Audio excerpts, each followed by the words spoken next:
And once you choose the seva, it will also reflect the corresponding amount of that seva, and you can choose the quantity.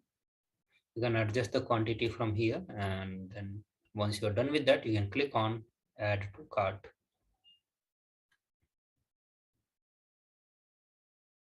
And then you move to the next page, and here you just need to verify the quantity and the seva that you want to offer along with the amount. Then proceed to checkout. On the billing details, you need to fill the informations which is being asked here and the card detail. Once you're done, you can click on place order. And once you click on place the order, with that you complete the payment for the sevas. And then you can move to the next part, which is the Sankalpa, names that need to be submitted for the Sankalpa chanting. So click on tiny.cc/Sankalpa 2021. And then again, you need to fill some of the personal informations and the details related to the payments and the seva for which you want to do the Sankalpa chanting. So with this simple way, you will complete all the process needed for offering of the seva that we mentioned before. And with this, we move to the next part, which is going to glimpses of the glorious past. We'll get back after a short break. Please stay tuned.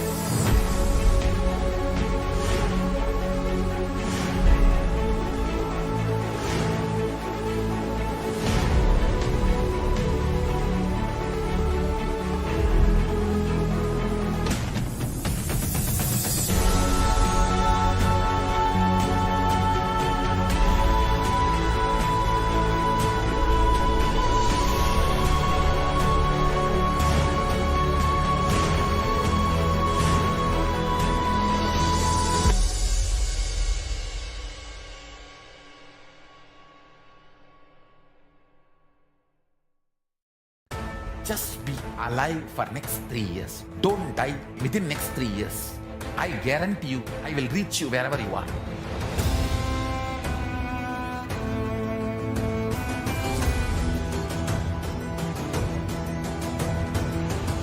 Be alive, somehow be alive for next 3 years. I will reach you wherever you are, whichever corner of the world you may be. I will reach you with enlightenment. It's my commitment to humanity.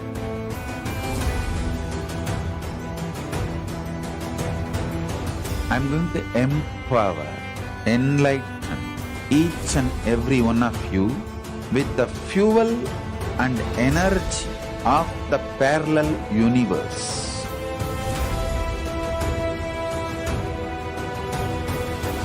I'll infuse this intense supernal effulgence DNA, Tejas, Ojas, Kundalini Shakti into your spine to consciously lift you to Mahakailas.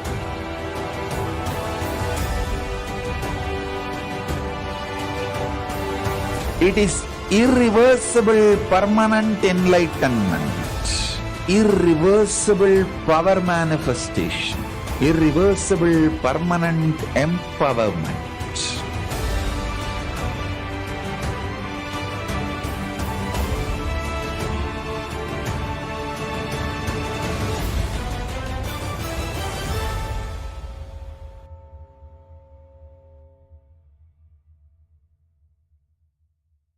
Greater signs of life can be realized with a greater ability to visualize.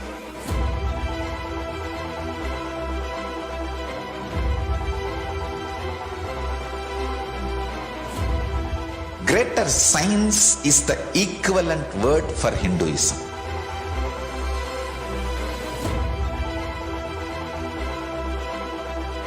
When you understand the greater science of life, greater courage, more possibility, more fearlessness, more joy, more bliss.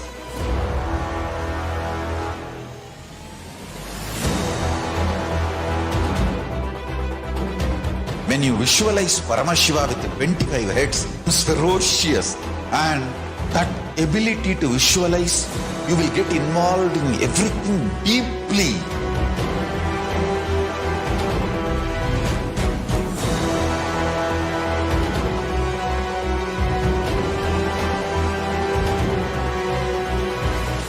Involved people are the most delicious, most sweet, most beautiful, most juiciest beings of planet Earth.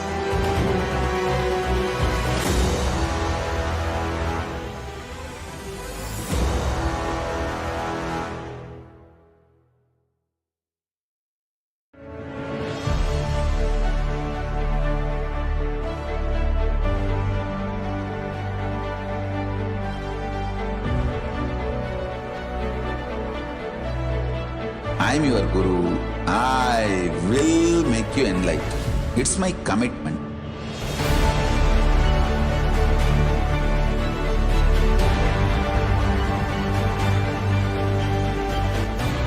Till you become Paramashiva, I won't rest.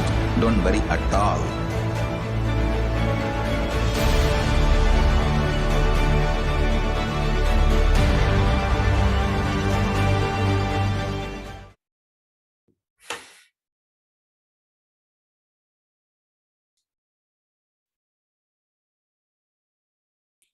Then everyone, so now we'll move to the next segment, that is glimpses of the glorious past on the 6th May.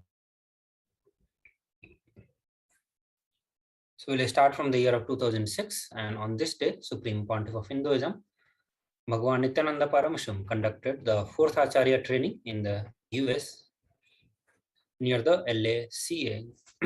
Below are some of the pictures from the day 4 of convention. Supreme Pontiff of Hinduism conducted a session explaining the delegates on the topics of cause and effect, and further training the delegates on how to radiate the tattvas of integrity, authenticity, responsibility, and enriching by spending time with them and initiating them through his all-encompassing space. Supreme Pontiff of Hinduism gave them the biggest gift of disciple can crave for, the Guru Bhakti.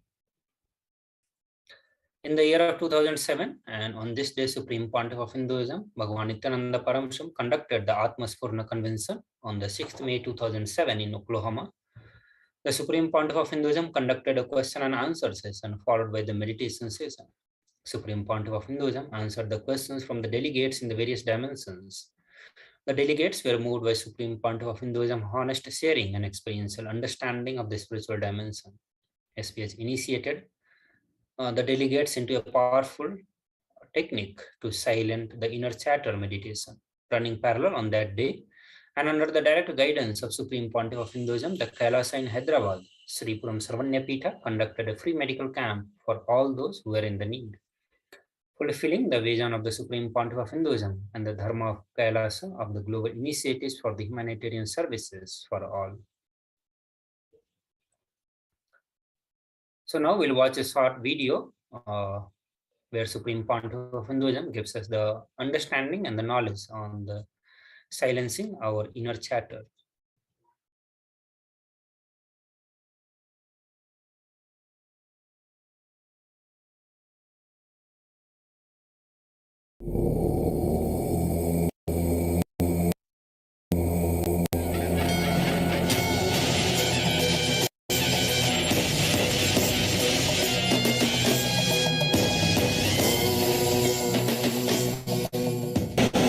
Start the process, because all men will be first, are expected to be first. We will start the process with silent sitting. Just sit for a few minutes. See, Upanishad means just sitting openly with a master. There's a small story, let me tell you that story, then you understand. There was a woman who went and hid himself in the crematorium, burial ground. In India, crematorium and burial ground will be in one place. And open crematorium, that means they will put wood and all those things and they will burn the body. Not like you have a pure electric type of crematorium.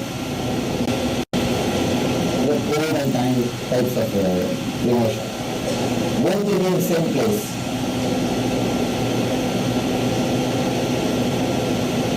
The Brahman needed himself in the crematorium, in the Bible ground. Then he was supposed to go kill him. Then his Shiva's wife. She was supposed to go and kill him.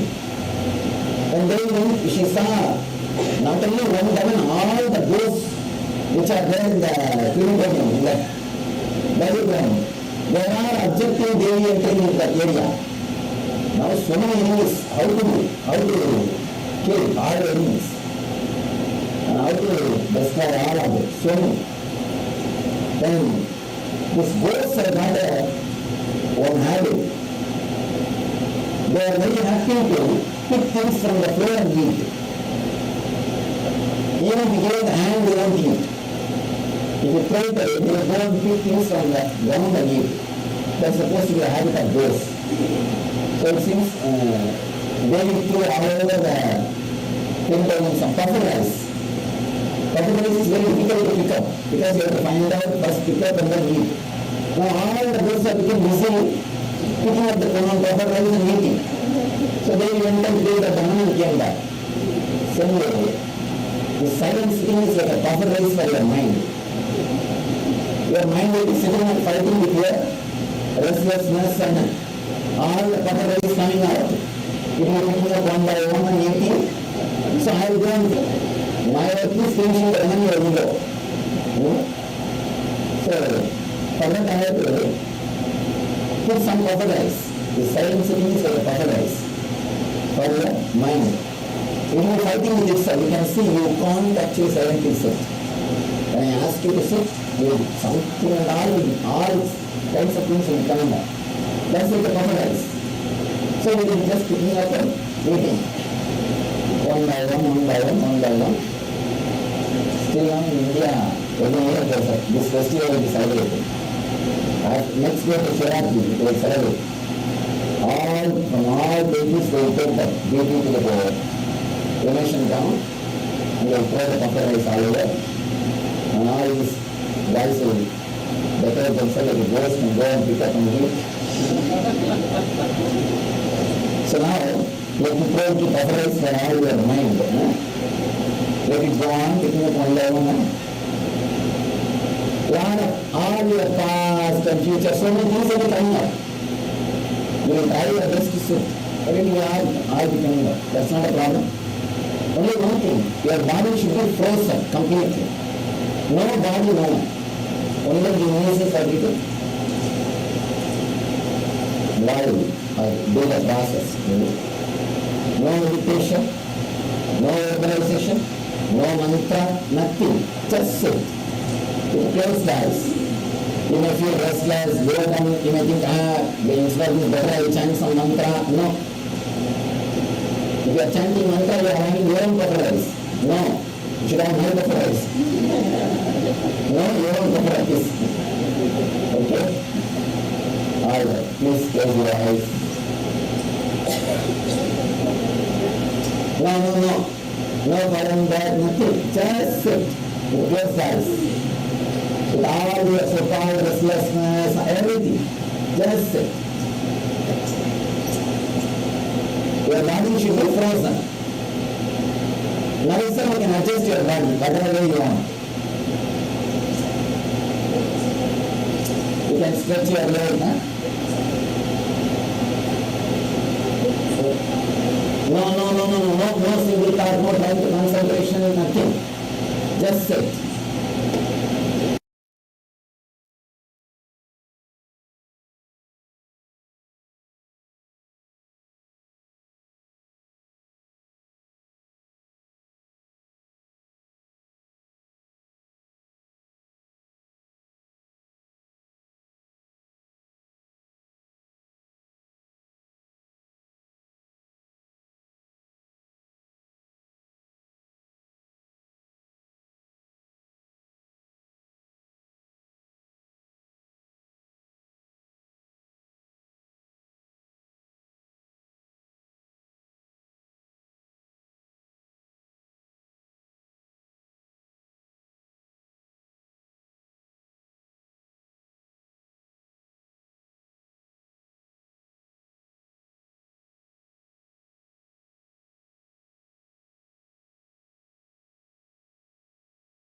You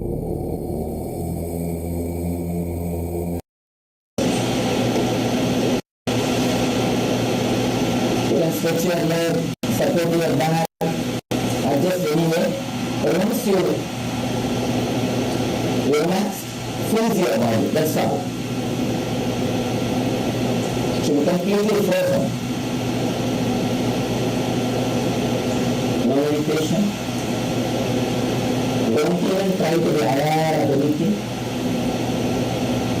No technique, no unclenching. Just sit with closed eyes.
This is the space of time where the real process happens. Alright?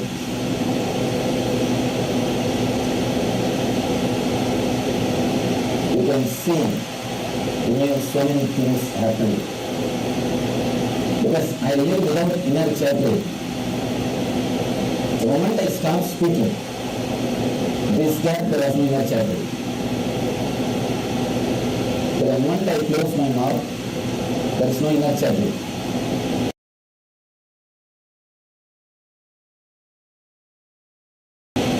It's a pure space, inner space. So this inner space is infectious, very powerful. It can just dilute any inner chatter which is in front of it. So if you are just there with your normal inner chatter, your usual photograph, not like your portraits are all after makeup. When you are meditating, you are posing your portrait, trying to do something. But now, it's not your portrait, you are as you are. When you are not thinking anything, not visualizing, no meditation, no visualization, just as you are. This is the time, this is the moment that no inner chatting can become infectious into your inner space. That's why I ask you to sit silently. Because that next is Manomaya Kosha. Third layer, not only that, because you already slept yesterday night, now you have to start from the Annamaya Kosha and go to Manomaya Kosha. All the way we have to start from beginning. No other way, because if there is a break, you can't do anything. You have to, otherwise you can't directly now catch the Manomaya. Now you have to start again from Mriga Sharira, means living in the animal body, then Pranic Sarira, then enter into Manomaya Kosha. It will take little time. We'll start the next process. Let's get the next process. Thank you.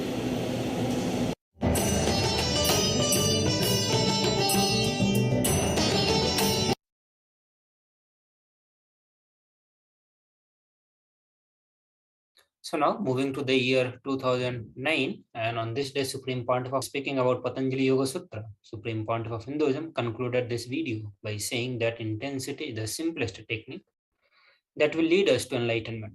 Intensity must be internalized in our life so that we can carry out our daily tasks and job with the same level of intensity consistently. So now let us watch this video to build more understanding and how to apply this intensity, the technique of intensity in our life, so that we can carry out daily task and also reach the enlightenment.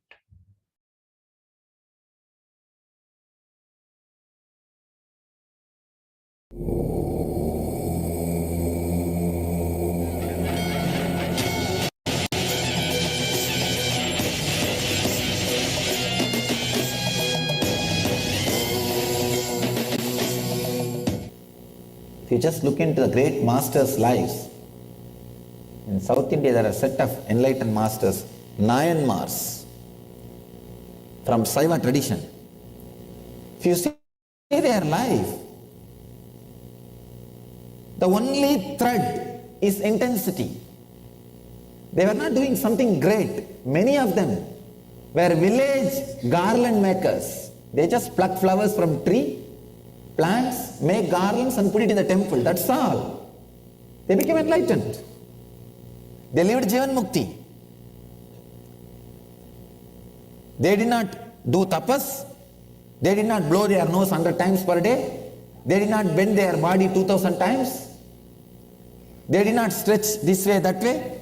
They did not do all the techniques. Fortunately, they did not even cut themselves. They just became enlightened. Intensity. Intensity. There's one funny story. One Buddhist monk, he strongly felt connected to Shiva, but by force he was converted to Buddhism. Every day morning, he will go to a remote village and take a stone and throw it on a Shivalinga, visualizing that stone as a flower. If somebody sees and asks, hey, you are a Buddhist, what are you doing? He'll say, no, I am only throwing stone on a Shivalinga. He just want to worship. He can't do openly. So he used to throw stone on Shivalinga. Understand? The story says, just because of his intensity, Shiva appeared and gave him enlightenment. Intensity. What you do is not considered. How you do, why you do, only that is considered. Please understand. Intensity is the essence of spiritual life.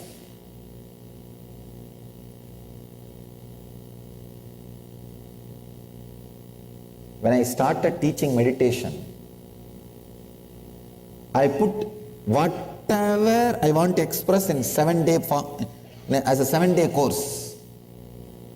Then after that, people felt 1 week is too much. So I selected. By working with the disciples, I also learned what exactly they want. How to make instant food. And selected all the important ideas and reduced it to 4-day session. When I came to this country, of course in this country, even God has to come only in the weekend. So, then again I filtered and reduced it to 2 days. Now, the Kalpadar Darshan, the many cities, people said, Swamiji, if you can give 1-day program, it will be really nice. We can't take off the whole weekend, you see. We have to wash the clothes, clean the house, so many things are there.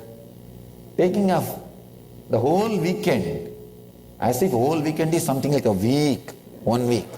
The whole weekend is after all 2 days. And can you do 1-day program? I said, all right. And I have collected reduced even from that and made it into 1 day. And after that, I saw in many cities I have to take that 1-day program. So I have selected some more truths and reduced it into 1 session. In that 1-day program also only 1 session I conduct. The second session I come is for energization.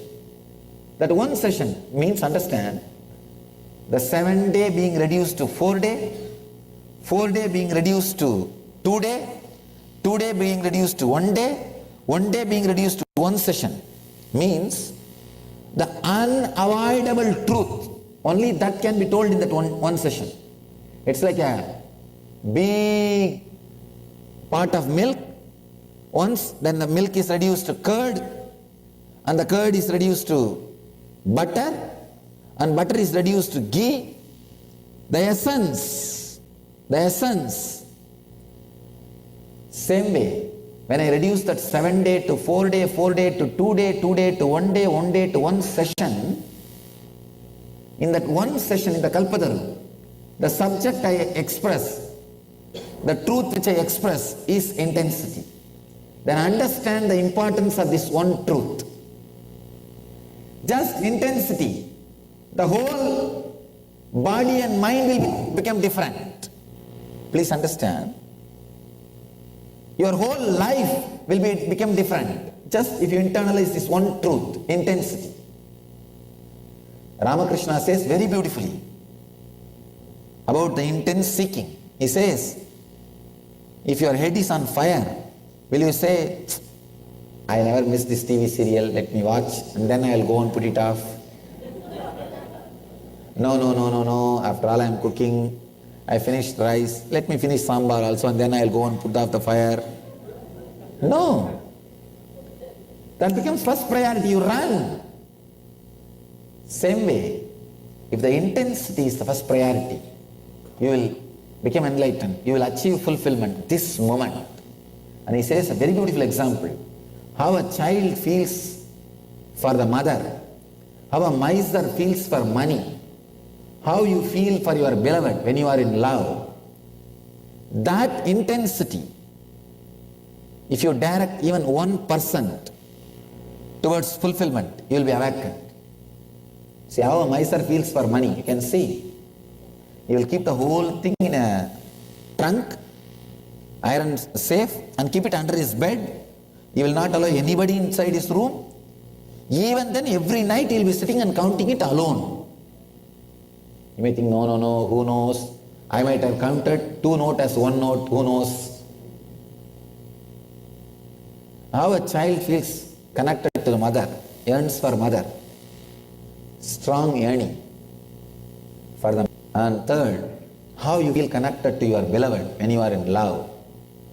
When you are in love, whatever you may be doing, the undercurrent, you will just feel the constant feeling, memory of him or her, filling you.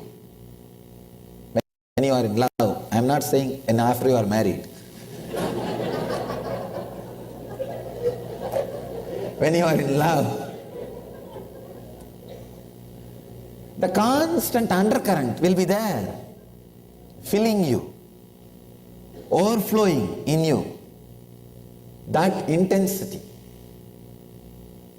if it can be directed towards the fulfillment or enlightenment, suddenly you will see you are awakened. So intensity is the ultimate truth. You see, you don't need to do anything. Just be intense in whatever you are doing. If you are driving, just drive. If you are sitting, just sit. If you are eating, just eat. Just be intense in this moment inside your skin. You will be awakened to the truth. You will be awakened to the truth. You will be awakened to the fulfillment. Tivra samveganam asannaha.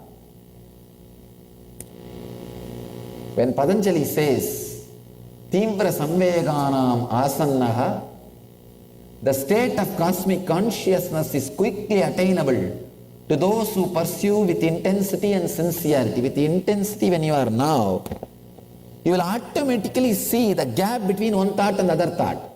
Because of no intensity only, you are not able to see the gap between one thought and other thought. You think it is a chain. If you are intense, you will see the gap.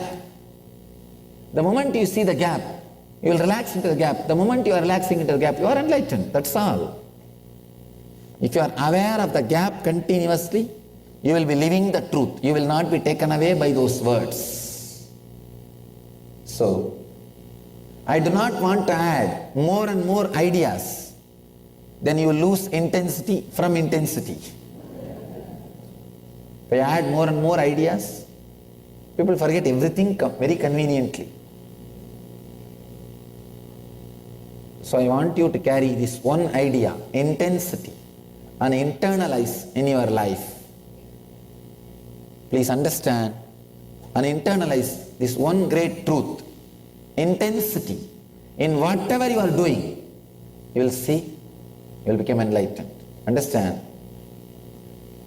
The only gap between you and enlightenment is not having intensity.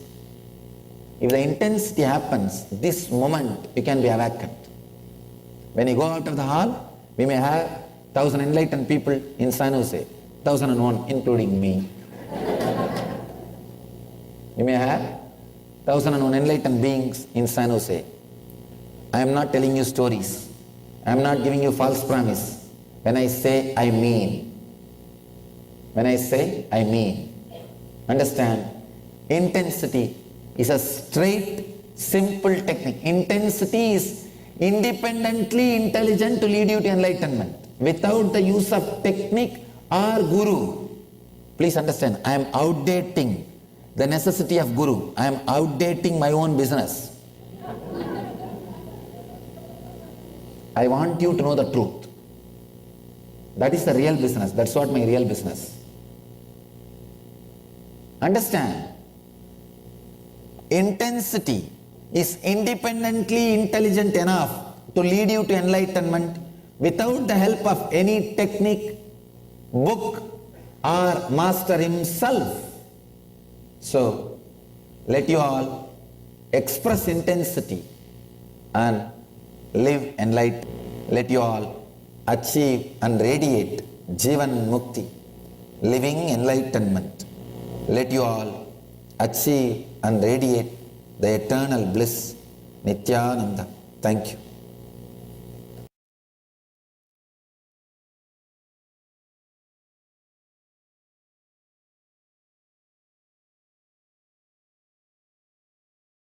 Moving to the next year, the year of 2011, and on this day, Supreme Pontiff of Hinduism, Bhagavan Nithyananda Paramashivam, expounded on the third chapter, 54th verse of Patanjali Yoga Sutra. In this profound Akashic revelations and initiations from the Patanjali Yoga Sutra, Supreme Pontiff of Hinduism shared that by his own experience, no other sutra had given the courage to him to leave the house and parental conditioning.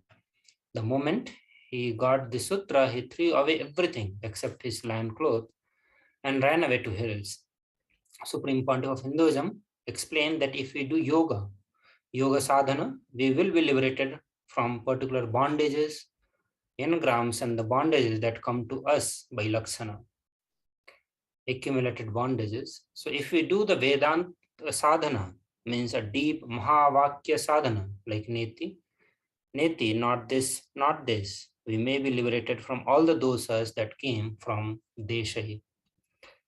So if we do different sadhanas, different bondages will be liberated, but only through the unclutching, the jati dosa, means the bondage we accumulate by our very birth, we can be liberated.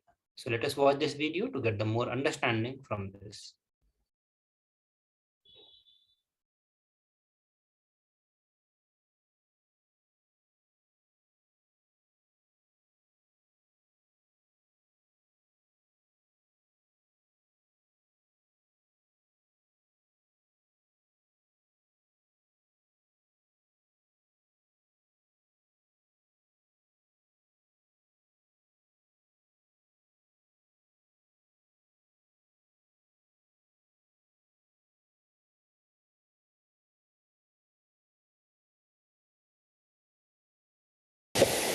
सदाशिवसमारम्भां शङ्कराचार्यमध्यमाम् अस्मदाचार्यपर्यन्तां वन्दे गुरुपरम्पराम्.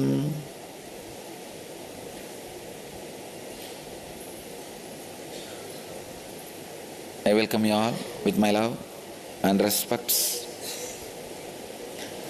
I welcome all the devotees, disciples, samajis, satsangis,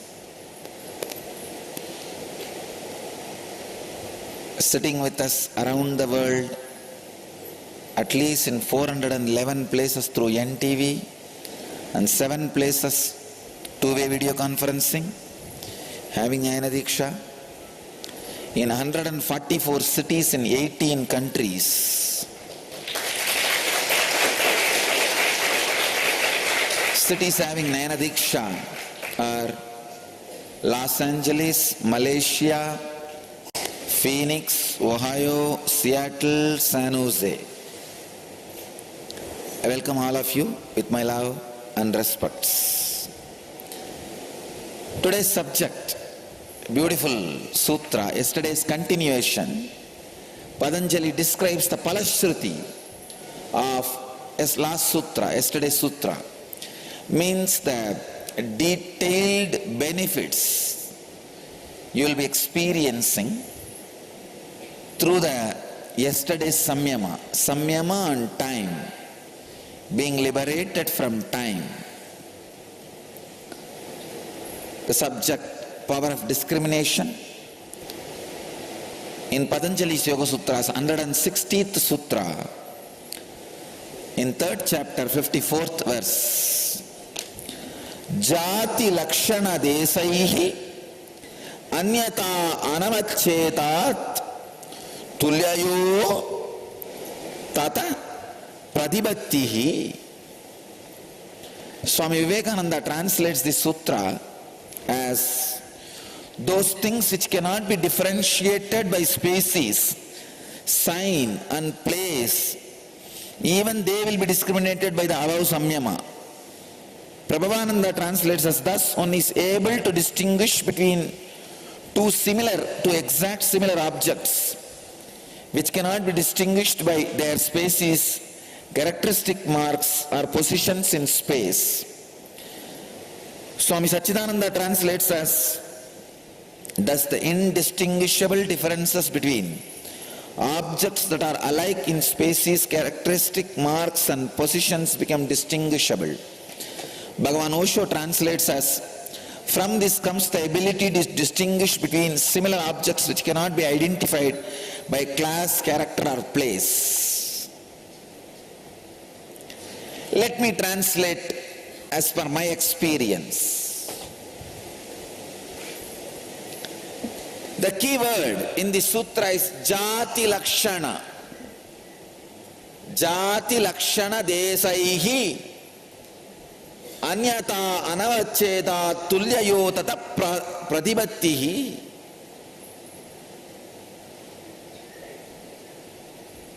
Jati Lakshana Desaihi. These are the key terms in this sutra. Sacred secret. Jati, the word can be translated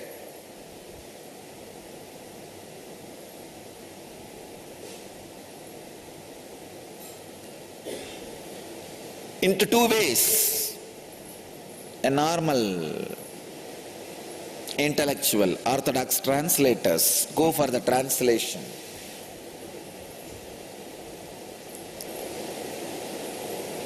Species, genus,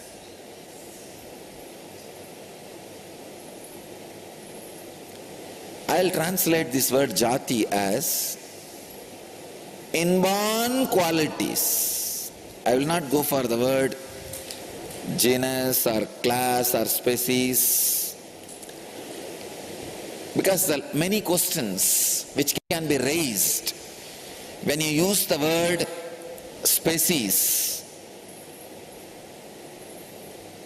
cannot be answered with that translation. So I'll go for the word inborn qualities. By its very existence, in the nama rupa, in the form and place, in the form and name, each thing has its own distinct quality.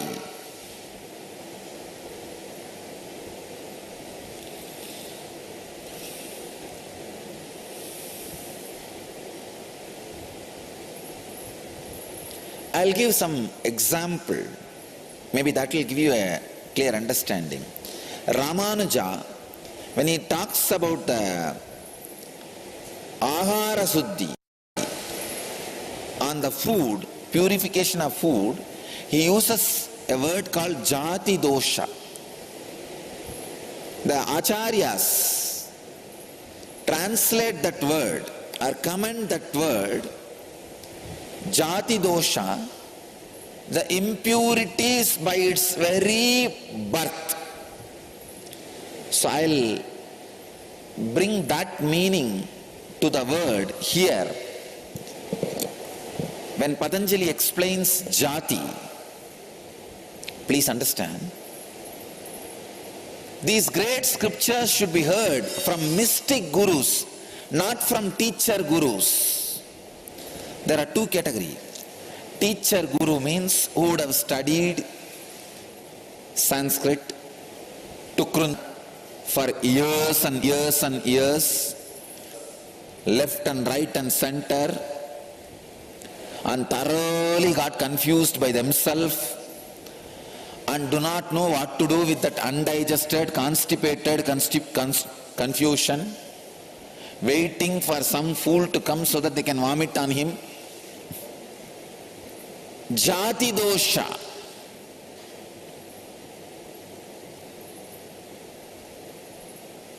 When you hear from a teacher guru, sad gurus, they will naturally translate this jati as species or genus. Translation of the word jati into genus or species shows the lack of mystic intelligence. It's a good translation as far as the dictionary goes, but not as far as the meaning goes. By the inborn tendency, the very jati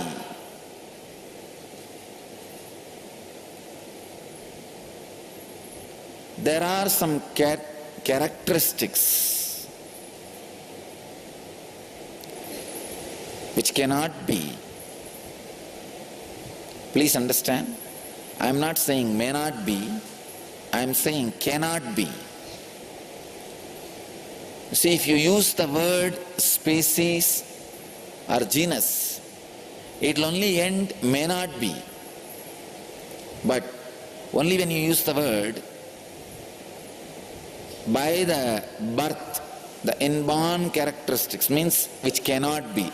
Unless you completely disintegrate, it cannot be altered. That is what I call jati dosha. So there is a huge difference between these two words, because there are two traditions happened in the whole spiritual world. One which says you can be altered, developed, evolved. The other one which says writing off is the only way. Evolving is just pseudo effect. Please understand. All ideas about evolving is just so-so. There is no such thing as evolving happens. I can say it's like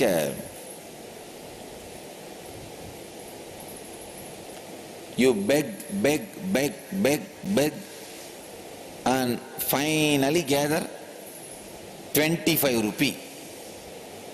Suddenly, one day a rich man sees how much you are suffering for money and he gives 1 crore to you. Can you say you begged and got that 1 crore? No. All your sadhana is to reach 25 rupee, that's all. And God sees how you struggle for this, and then He just gives you, that's all. That is why I am saying the evolving is taught by teacher gurus. Exploding is taught by mystic gurus. I wanted to translate and make you understand this sutra from the mystic angle, not from the teacher angle.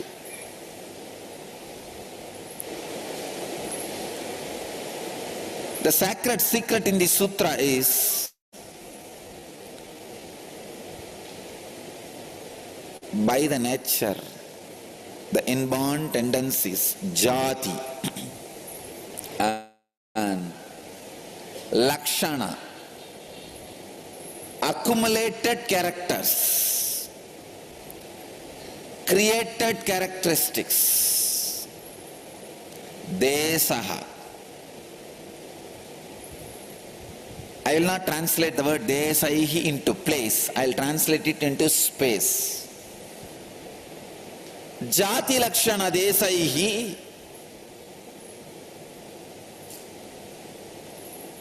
by the inborn tendency, nature, by the accumulated characteristics, by the space it exists. Even through all these three, there are some things which cannot be discriminated. Being liberated from time, you can be liberated from all these three. I can say all bondages which comes to you by birth, by inborn tendency, jatihi and lakshana, all which you accumulated in course of time, and the desaihi, space you exist, whether bur, bhuva, suva, all the different lokas, any bondage accumulated by you through these three can be liberated. You can be liberated from those bondages the moment you experience time is illusion. This sutra is the continuity of the yesterday's sutra.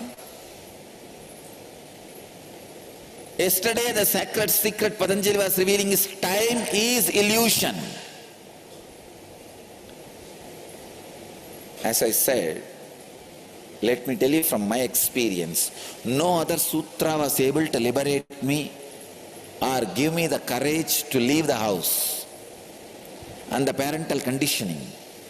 This one sutra, when it clicked with me, I can say that I threw everything except my lion cloth and ran away to the hill, Arunachala hill. There is a huge place called Amappare, tortoise rock. I was lying on that rock saying, that's all is the world. Then why these fools are running around?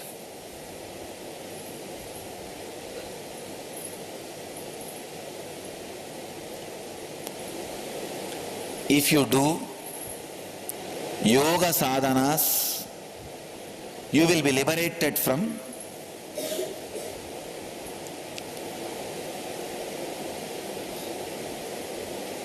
particular bondages. I can say the bondages came to you by lakshana, accumulated bondages.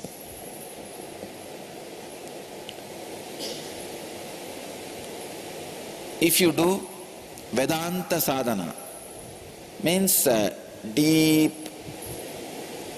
Mahavagya sadhana, like neti neti, not this, not this. You may be liberated from all the doshas came from deshaihi, space. If you do different sadhanas, different bondages will be liberated. But only through unclutching the jati dosha, the bondage you accumulated by the very birth, you can be liberated. All these three will become Meaningless. All these three bondages will become meaningless, not only liberated, meaningless for you. When you click with the truth, time is the ultimate lie. Time is the ultimate lie. If some peculiar tsunami comes and takes away all the time measurement gauges on the planet Earth, within next 10 years, the whole human civilization will become enlightened. Time is a lie taught to you for the sake of making you the so-called productive by the useless, unconscious, loose visionaries of human civilization.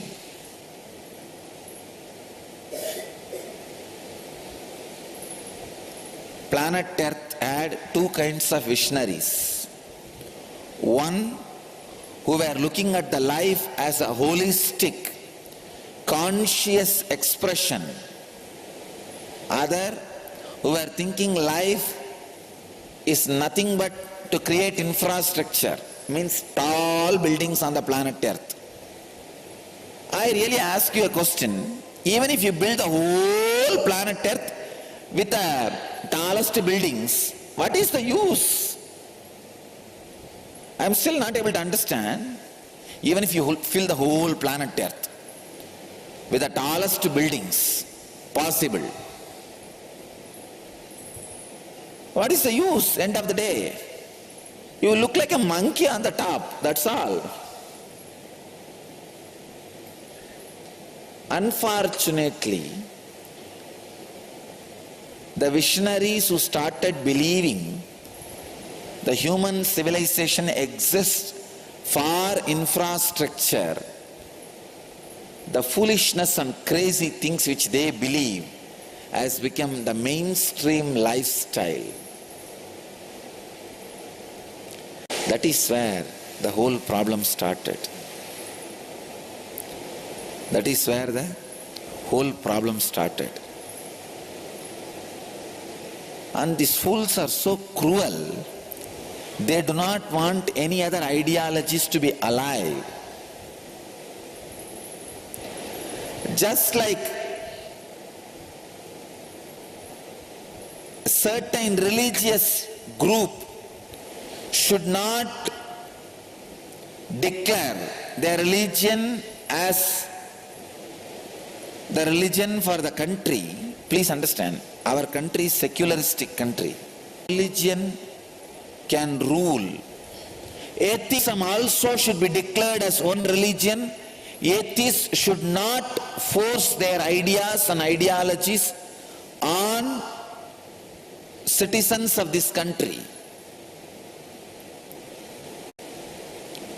Human civilization need to understand the truths and the ideas created by people who looked at the life as the whole conscious evolution should be adopted, accepted and lived. It is time we disturbed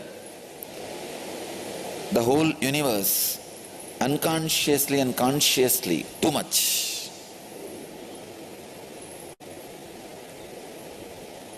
We need to look at the life more consciously, more intelligently, more decently, in a more settled way.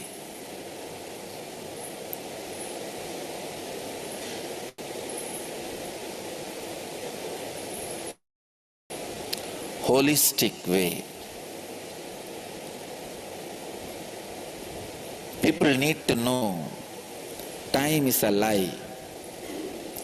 Your life is not 100 years or 200 years as you have been taught.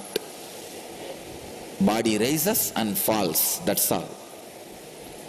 There's no years. When you relax from the idea of time, you live for long time. When you are caught in the idea of time, life looks like long, not really long. Life really being long or looking like long, there's a big difference between these two. Life needs to be lived with a tremendous freedom that time is a lie. Soon I'll create a program where first thing people are made to forget about time and healed from all the wounds created by time, the concept of time. I really wanted to create a vacation package where people will enjoy the vacation and do the sightseeing without remembering time. When you are feeling hungry, eat. When you are feeling sleepy, sleep. And no time. People should forget the lie told to them by the whole humanity, the idea of time, the concept of time. Time should stop working on your mind. Time should stop working on your body. Naturally you will see the aging will stop. So through the sutra, Patanjali makes us understand. He reveals the sacred secret, the dosha, the impurities, the bondages you create by the jati, by birth, lakshana, characteristics, accumulated characteristics, and desaihi, the space you exist. All the three will become irrelevant to you when you realize the truth. Time is a greatest lie told to you. I bless you all who are sitting with us around the world in 682 places through NTV, in 7 places through video conferencing, in 174 cities, in 22 countries. Let you all experience, live, express, radiate.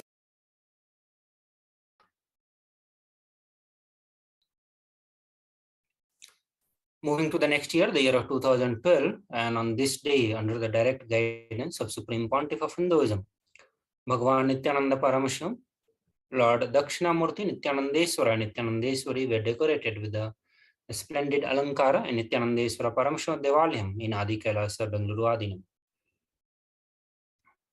Additionally, a procession symbolizing Lord Vishnu's aborted attempt to attend his sister Meenakshi wedding in Madurai. This is the last event of the Chitrai Brahmotsavam. Running parallel on that day, in Tiruvannamalai, the Supreme Pontiff of Hinduism conducted the volunteers meeting at Tiruvannamalai. 292nd Guru Mahasanidhanam of Madurai Adinam, along with the Supreme Pontiff of Hinduism, visited the Annamalaya temple and were received with all the traditional respects and honor by the temple priests.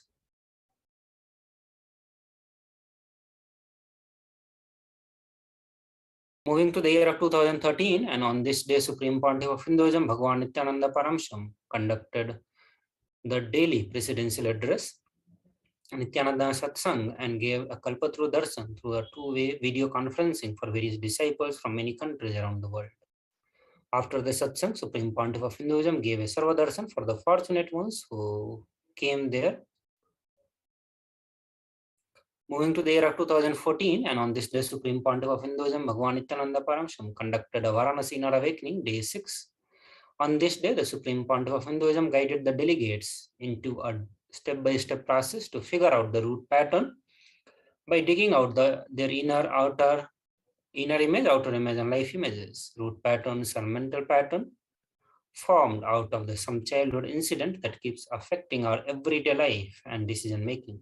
By being relieved from them, the individual experiences a breakthrough that many times defies all the logic and is able to have irrevocably break past indicative habits or the reactions.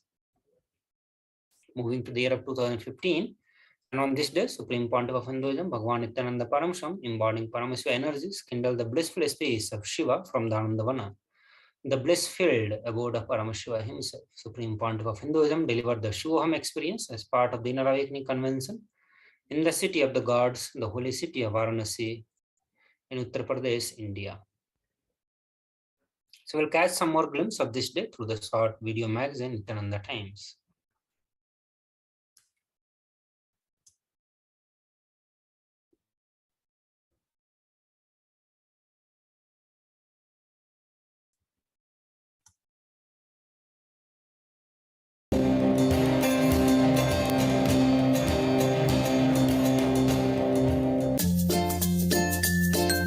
Nithyananda Sangha in Australia offered spiritual healing and taught science of completion to around 100 people in Melbourne in a stall hosted in Conscious Living Expo. Nitya Dhyan meditation session was also conducted.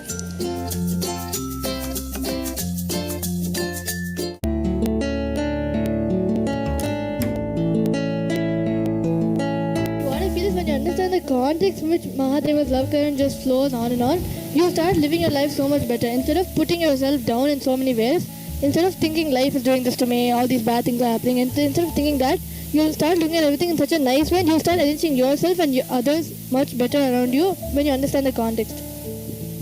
What I also feel is that only if you are living from the context, you'll even be able to grasp the love current of Mahadeva. Otherwise, you'll only keep thinking that why is life hurting me so much? Why is life always trying to take things away from me?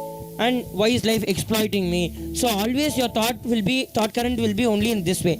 But only when you live and decide and do every action from the context, as the Upanishads are describing, only then you will even be able to grasp the love current of Mahadeva. Otherwise, till then it will only be like acting like, oh, really, did this happen? I am sorry for it. So it will just be very superficial and hypocritic. Only if you understand the context, you will even be able to grasp the love current of Mahadeva. Points. See, once in Satsang Swamiji told, we only look at the utility value of the people and not the quality value of people. We always only look, okay, so she is there to do this work for me, she is there to do that work for me. Only that's all we think.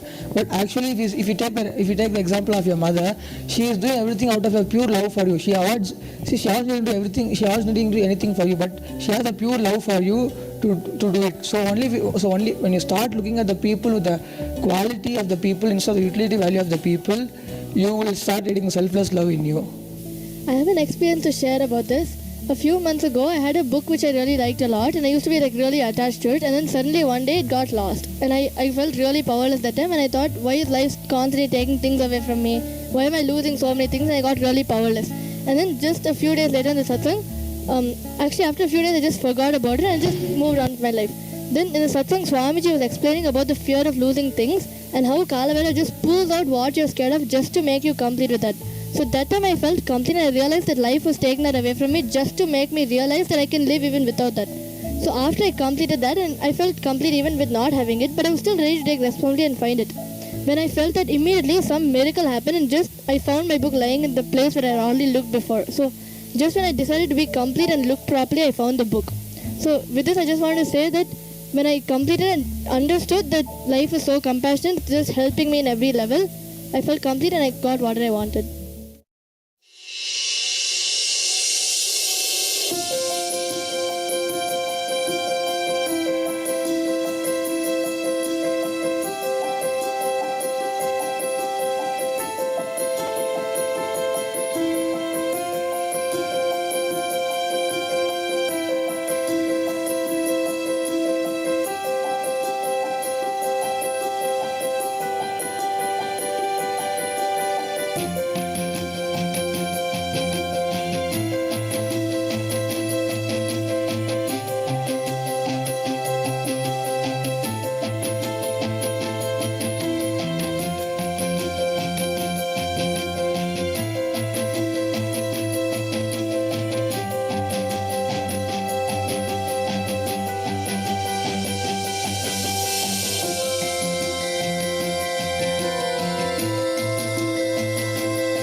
Moving to the next year, the year of 2016, and on this day, Supreme Pontiff of Hinduism conducted a day 3 of the Living Suddhadvaitam Convention in the Ujjainadinam, which is the most auspicious and holiest event of the Kumbh Mela. On this day, the thousands of devotees from around the world gathered to experience Mahadeva and the 70 extraordinary powers that he revealed and initiated all as per the Agama. The multi-day Living Suddhadvaitam Convention was hosted in Kailasa's camp at Ujjain Kumbh Mela. Additionally, on this day, the Supreme Pontiff of Hinduism, Bhagavan Nithyananda Paramashivam, received many prominent Hindu leaders with all the traditional honors and respect. Chief guest visits include Mahamandaleshwar Pranavanandaji, Mahamandaleshwar Jai Kishan Giri, Mahamandaleshwar Prakharji Maharaj, Mahamandaleshwar Maheshwarananda, Swami Purnanandaji, and ex-planning commission and head of HR.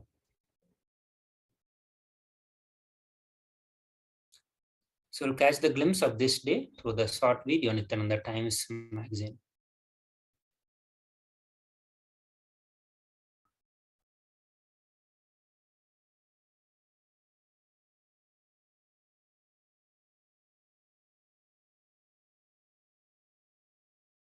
Swamiji began the Shuddha Advaitam introducing the initiations and the science of initiation into spiritual powers.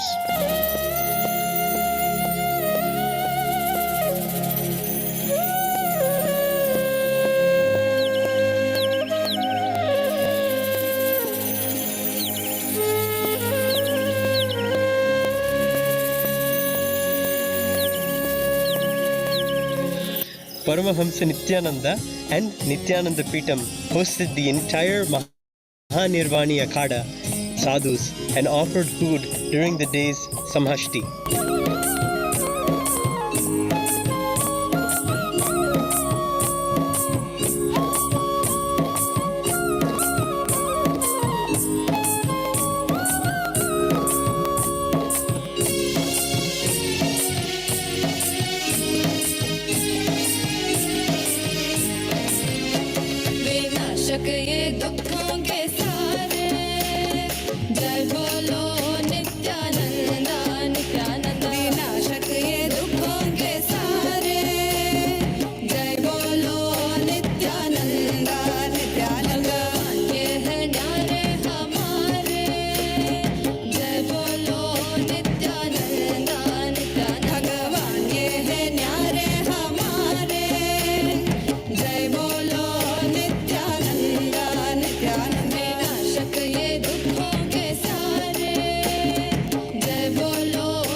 Moving to the next year, the year of 2017, and on this day, conducted the day 17 of the Inner Awakening Convention. Supreme Pontiff of Hinduism conducted a very powerful past life regression session in the session of the Nityananda Yoga Malakamba Manifesting Shakti session and received an individual energy darshan as part of the Chitra Brahmotsav.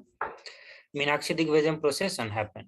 Meenakshi winning over all the directions and establishing her supremacy in the Digvijayam, reenacting the Leelas, the divine plays of the incarnation is a meditation in the Vedic tradition and it helps us elevate our consciousness.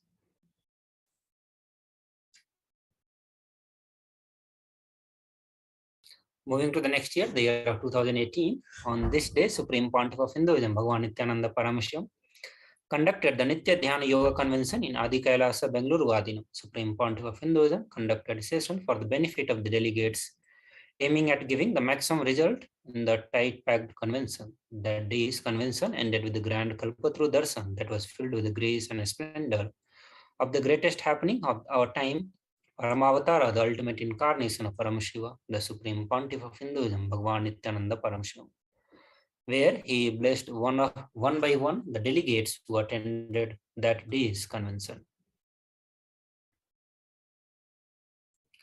Moving to the year of 2020, and on this day, Supreme Pontiff of Hinduism expounded on the cosmic principles of how feeling connection with your Guru makes your life positive. Supreme Pontiff of Hinduism shared that the most powerful blessing that can happen from the cosmos to us is feeling connection and oneness with the Guru. He shared that it was his feeling connection with his Guru that kept him completely life positive during all the abuses and attacks. Also happening on this day was the 12th day of Chitra Brahmotsam celebrated in the Adi Kailasa and Sarvanya Peethams all over the world, offering worship at the feet of Devi Meenakshi, Parashakti and Somasundareshwara Paramashiva. Supreme Pontiff of Hinduism then initiated everyone into the intense oneness and for all the best things to happen in the life. Supreme Pontiff of Hinduism worked further on raising the consciousness of the delegates by bestowing them with the Swamiji Bhavasamadhi Darshan of the day, contributing to 108 humanitarian services of Sri Kailasa Uniting Nation. Kailasa Nithyananda Hindu University marked that day at the season 3 day 16 of the Paramashivoham convention. One of the highlights of Kailasa's contribution through this convention was the power manifestation. Moving to the next year, the year of 2021, and on this day, the ambassadors and delegates of Kailasa Nation received the Shakti Pada and the Shakti Nipada with the life darshan of Supreme Pontiff of Hinduism, Bhagavan Nithyananda Paramashivam. On this day, Supreme Pontiff of Hinduism blessed all with the darshan of Parashakti Arulvag in the morning and one during the evening. Supreme Pontiff of Hinduism, as the Nijavatara, embodied the various dimensions of Parashakti, her auspiciousness, her powers, and her grace during the Parashakti Akashic reading. As a result of being in the space of receiving and listening, those highest qualities, attributes of, and the extraordinary divine powers of Devi Parashakti were awakened in the delegates by the grace and blessings of Supreme Pontiff of Hinduism. Come to the end of today's segment, Bhasmadhi Darshan. Now it is time we'll enter into the alive satsangs of Supreme Pontiff of Hinduism. So request all the participants to get ready to receive Supreme Pontiff of Hinduism. We request all of us to sit straight and close your eyes. We'll now be entering into meditation. And with that, we'll enter into the alive satsang.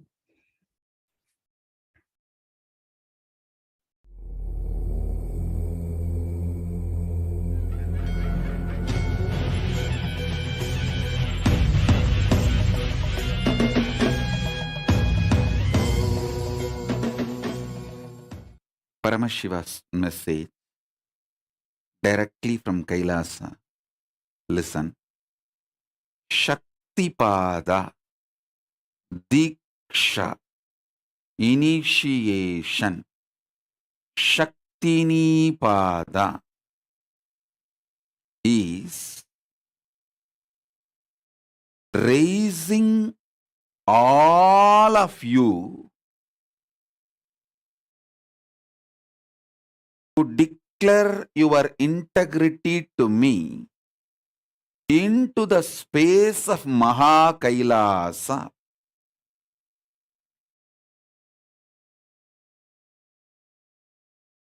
Listen, I'll explain. My whole satsang, Shaktipada, initiation, is all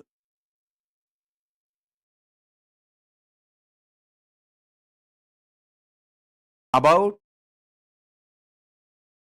raising your consciousness to superconscious existence. Listen.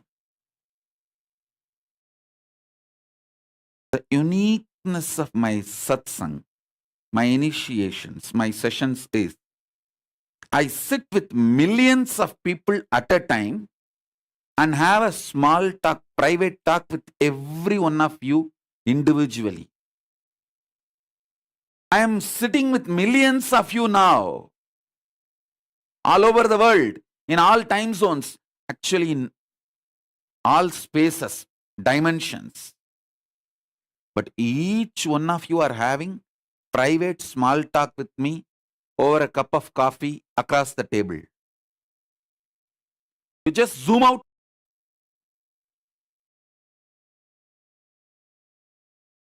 Everyone and just zoom in You know, I'm talking to you. Listen.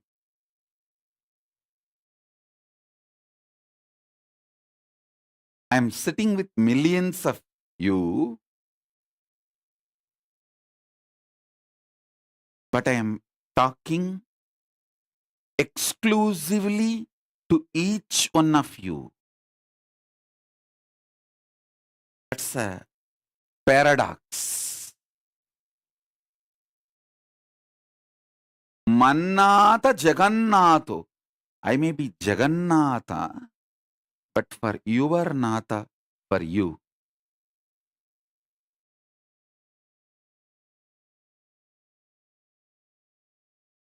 You zoom out everyone else and zoom in. You know, I'm directly talking to you.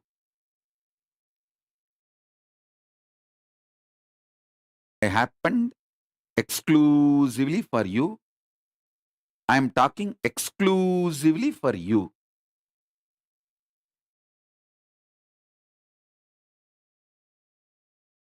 To you.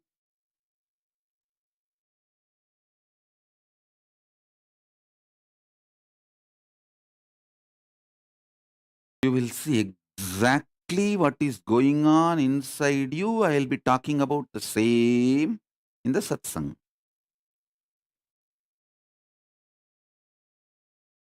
Sometimes I'll mention the name and sometimes I will not mention the name.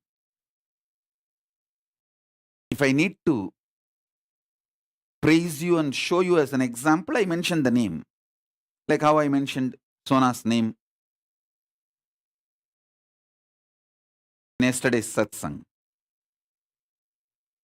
How I mentioned Sona Kamat's name. Like that, I mention the names openly. Sometimes I don't mention the name. If it is not necessary for the world to know, but all of you know, I'm talking to you. I'm talking to you. I'm talking to you. All of you, please understand. I will describe exactly what is happening in me.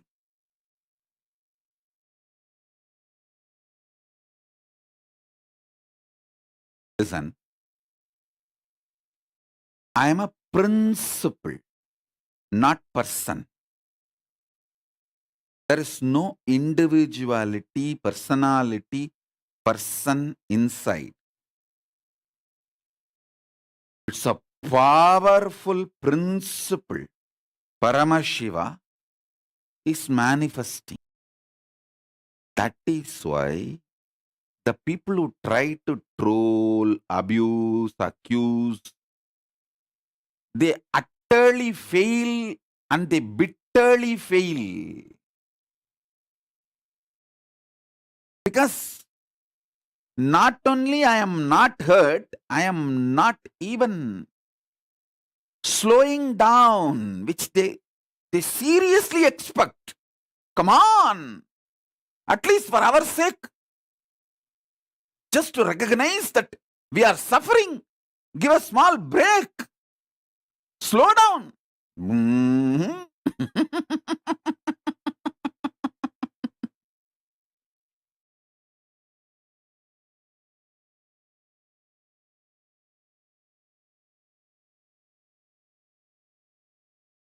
These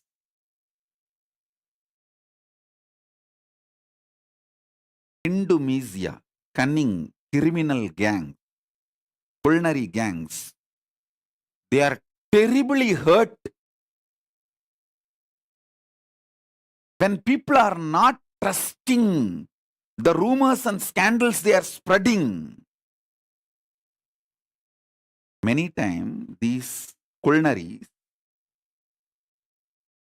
people whom they enriched and brought to Sangha, even those people are not listening to these guys when they talk negative about me or spread rumors, scandals, saying, I saw.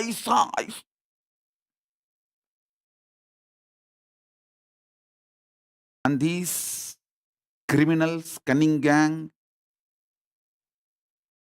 when they boil with anger, violence, they try to spread lies, rumors,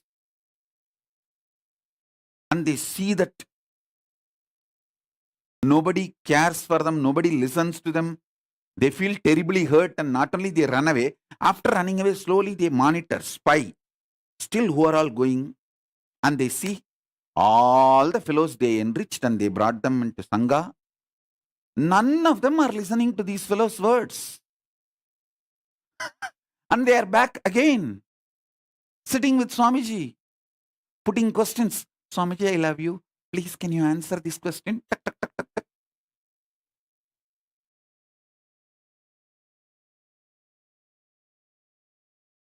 I want all the abusers,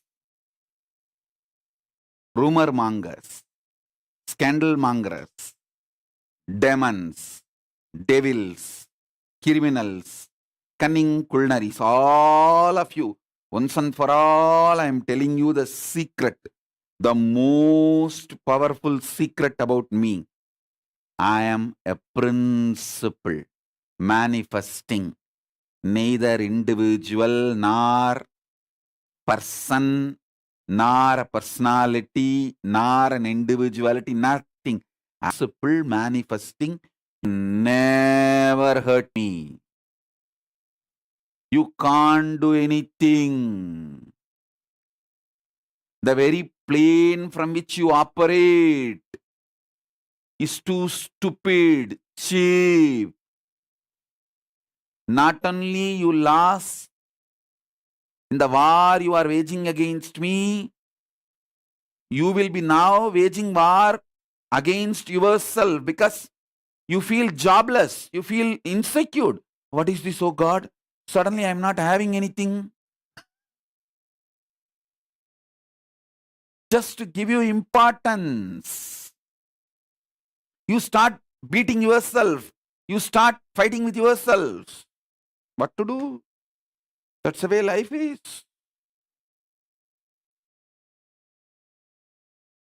Understand, especially all my disciples who are extremely sincere, want to get initiated, manifest powers, enlightenment, Paramashivatva. All my disciples listen to this secret.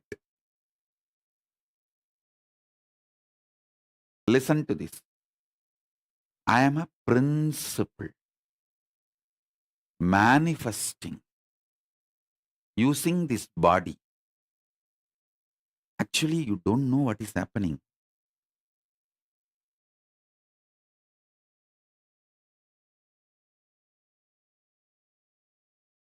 When I come and sit and utter the words and give initiation, only then you wake up and see, oh God, from where all these are coming? What is happening?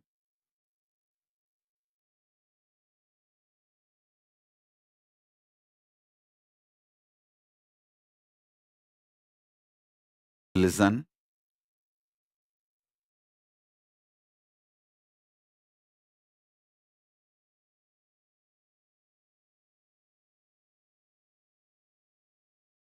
I am a principle manifesting through this body. I am not person or personality, individual or individuality. I am just a principle.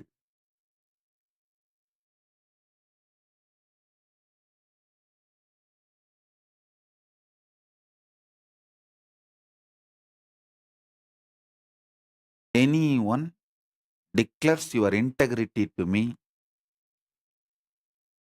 immediately I start raising you, your consciousness. That's all.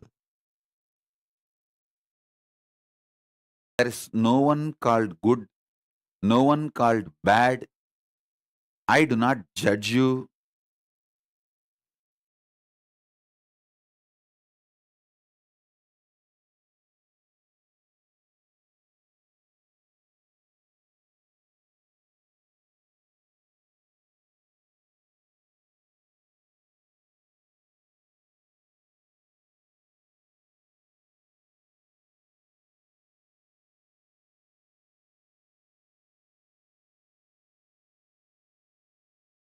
நரை தும்பையருமாட நந்தி வாகனமாட நாட்டிய பெண்களாட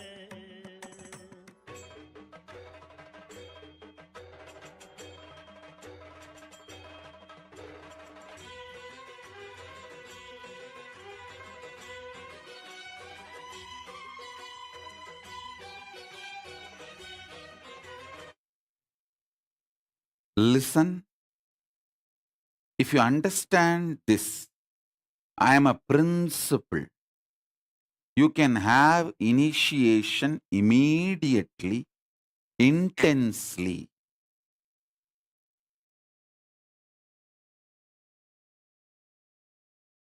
Your love for me, thinking that I am personality, is given back to you as Guru Bhakti, and through that you easily reach enlightenment. I have no use from your love. It's like a cub bringing grass to the lion. Lion has no use. He is not going to eat the grass. But lion knows the message behind the grass. That cub tries to say, I love you. That's all.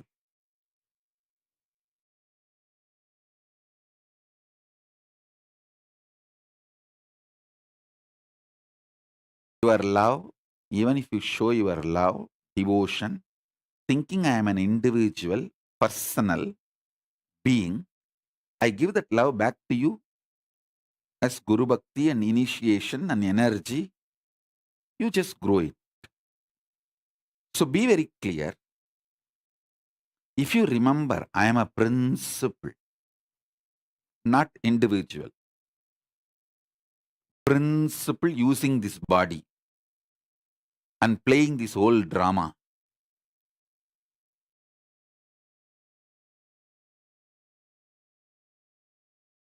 You will suddenly see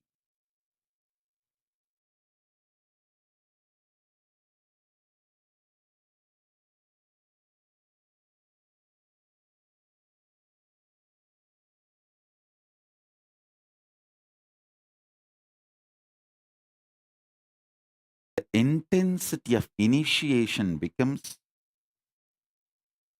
billions of times greater.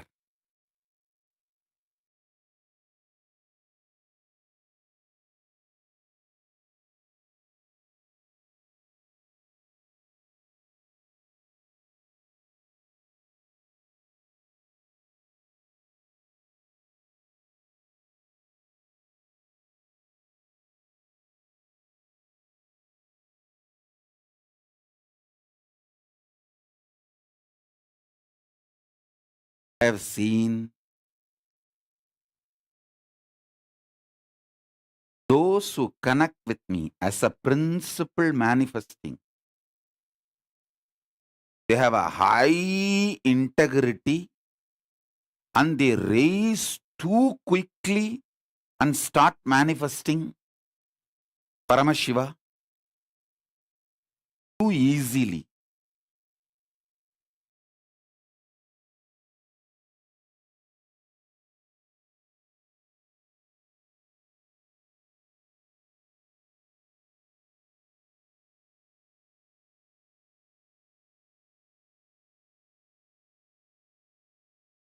Remember, I am a principle manifesting through this body, not personality, individuality, nothing. It is just hollow bamboo. Paramashiva is manifesting through it.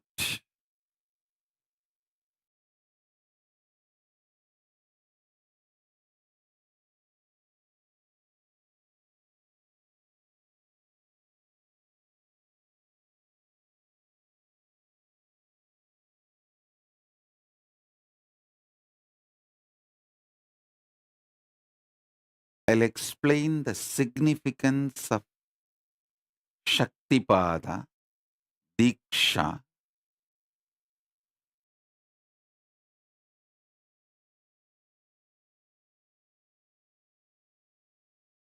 the last few satsangs, initiations, I was trying to explain about the Nityatva and Nirantaratva.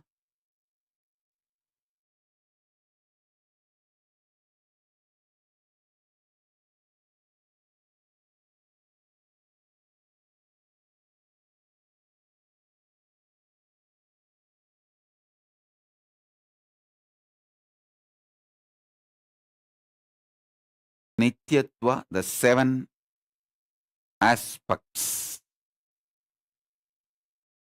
Plus that should two shadow, Rahu and Ketu. With this totally 9. If you understand this 9 component, you will understand Navagrahas. I already said that Brihaspati and Shukra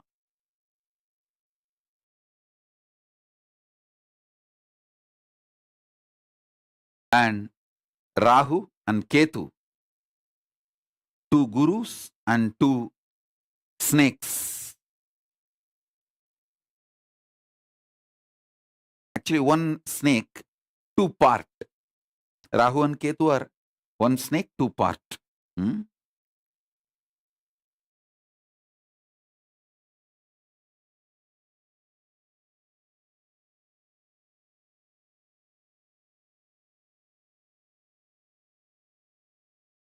The whole churning of the Milky Ocean story and how the Rahu and Ketu's head and tail were cut. If you read all this, after this satsang and initiation, you will understand how the immortality, you miss immortality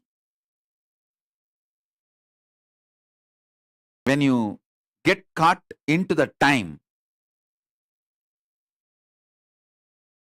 The moment you put the questions related to time, how you get caught into the rut logic,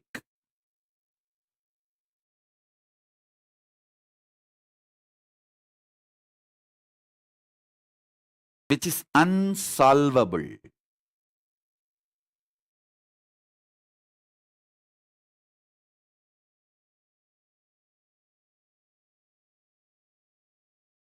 Understand?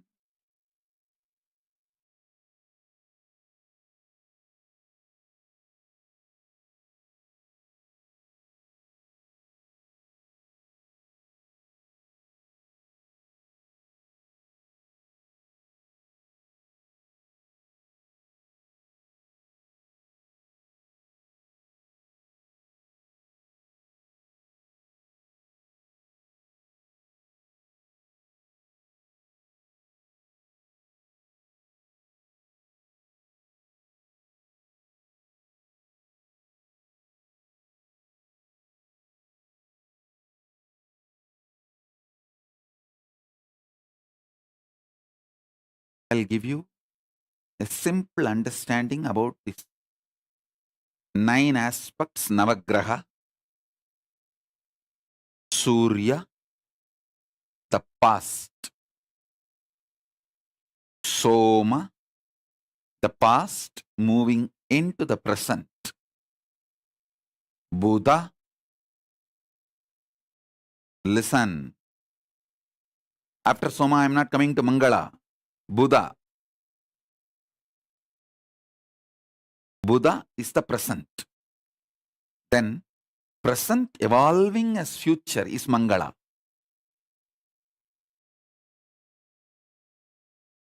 Mangala is Angaraka.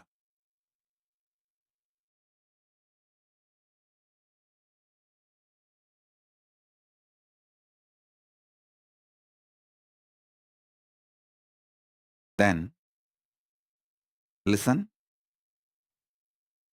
I'll explain step by step. Past is Surya, past evolving into the present is Soma, Chandra. Present is Buddha, not Mangala. Buddha. Present evolving as future is Mangala. Future, Shani.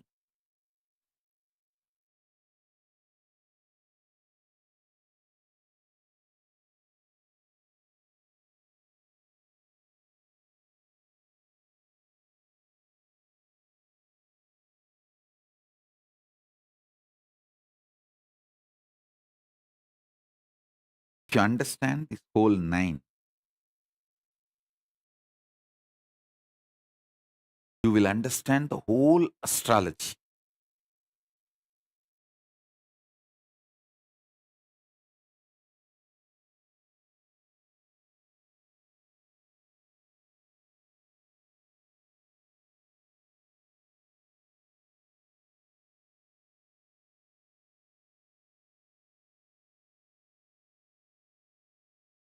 Same way, Srishti Sthiti Samhara Tirobhava Anugraha. Creation, sustenance, rejuvenation, delusion, liberation.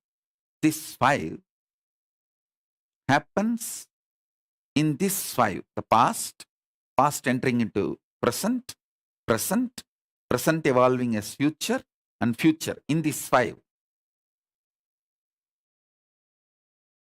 The past is creation. Past entering into the present is sthiti, maintenance. Present is rejuvenation. Present evolving as future is trobhava. And future is liberation. Sadashiva is established in Nirantaratva. Paramashiva is established in Nityatva. Nityatva is established in Paramashiva. Principle of Sadashiva is established in Nirantaratva.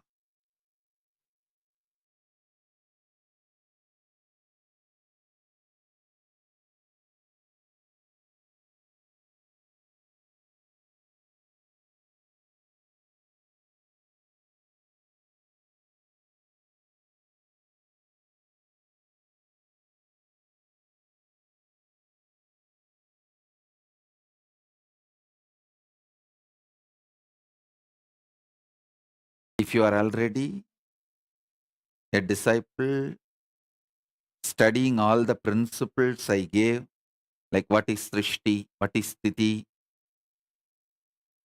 now you will see the whole thing will fall in place.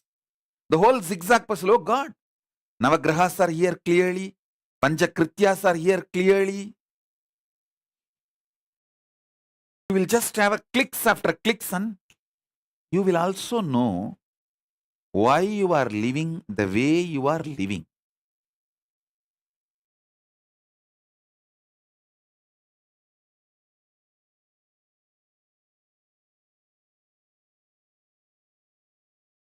Mahadeva Swarupa and Shri and Ma Mahadeva Swarupa.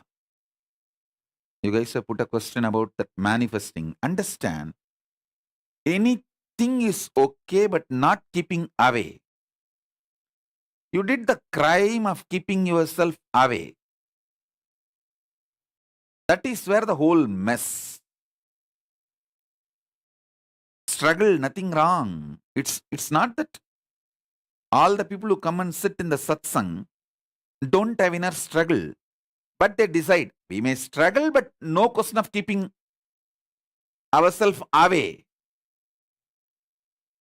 But unfortunately, you took the decision of keeping yourself away. So then the damage is too much. Now the whole thing need to be rebuilt. And Ma Mahadeva Swarupa is putting a very polite message. I think I have not kept away, but still I wanted to connect. You have kept away. Be very clear. You have disconnected yourself. Let it be very clear. At least see the blunt truth so that you will not commit the same crime again. Sometimes you need to wake up to the truth. You have messed it. So understand and rebuild and don't mess it again. Anything is okay. Don't keep away. That's all. Because all struggles inside you is not yours, mine. I will continue to struggle for you as long as you declare your decision to be integrated, to be connected to me. The moment you keep away, I give them, okay, your conscious sovereignty is more important for me than anything else. So I let you live in delusion. But as long as you don't keep away, I know you are mine. I continue to struggle for you inside and outside. And I do it. I don't like just struggling. I give a breakthrough. I know when to hit the coconut and crack it.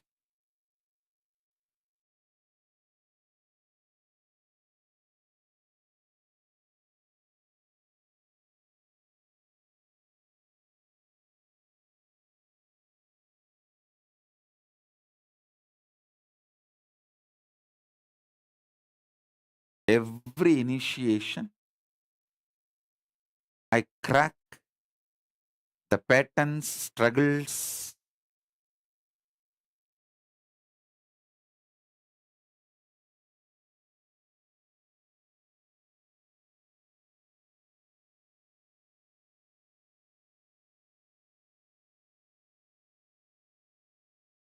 Sometimes people get so angry when I teach them directly. So I just keep away. Life teaches them. Then they realize learning from me is more easy, better option than learning from life, and they run back. That's what I was telling for this Indu Priyal.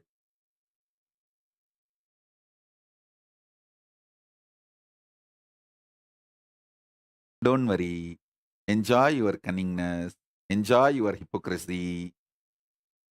You are angry with me when I teach you directly. Don't worry. Life will break you and collapse all your internal organs. Your components of the life will fall apart. Then you will wake up and realize, oh God, learning from Swamiji is much more easier, sweeter, better than learning from life. Learning from Swamiji is straight to the truth and awaken. It's like a too easy. Learning in the lap, sitting in the lap of your mother, absolutely protected. So yesterday night satsang, that's what I was telling to Indu Priyal. Don't worry. You are angry when I teach you directly. So life will teach you.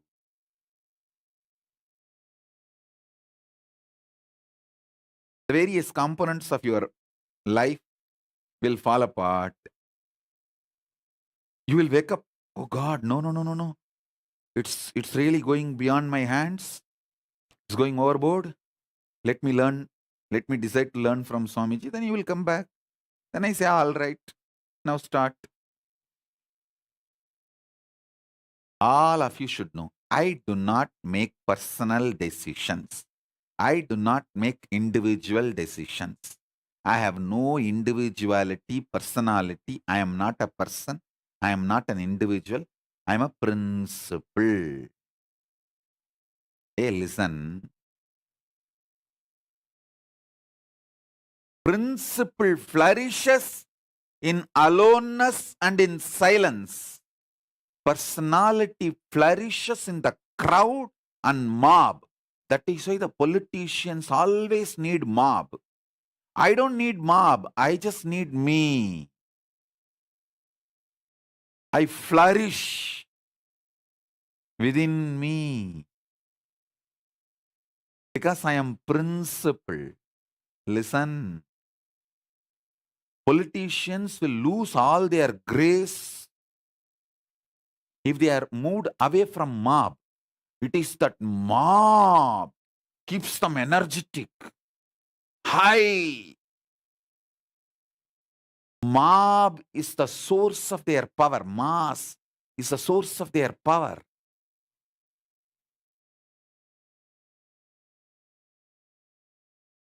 They perform best in front of the mass, which is source of their power. For me, I perform best when I just sit with myself, means Paramashiva. Last 3 years, best life, because I sit with myself, no mob, no mass, nothing. As I said, I have not even met individuals more than I can count in my finger. It is only single digit number. The people I met.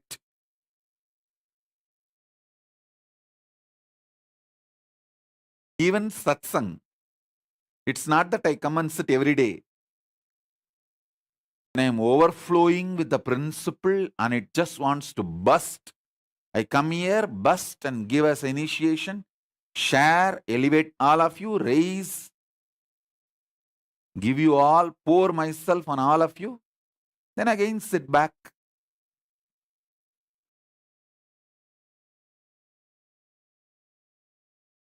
If you are trying to please me, thinking I am an individual, you will fail. Remember, I am a principle who does not need anything, who does not want anything.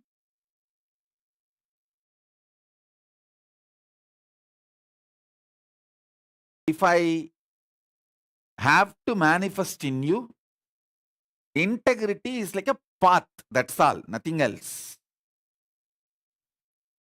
So let me remind and redefine again the integrity. Integrity is nothing but what you decide, how you will hold your relationship with me, and how you declare, the words you utter, the life you live. It should be just simple, straight, that's all.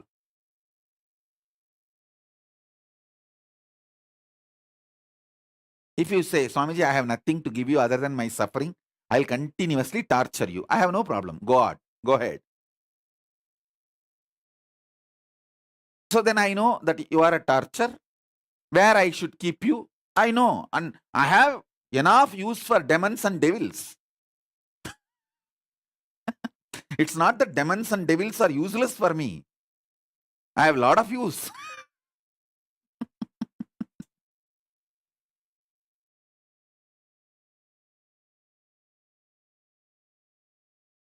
It's a simple, straightforward integrity.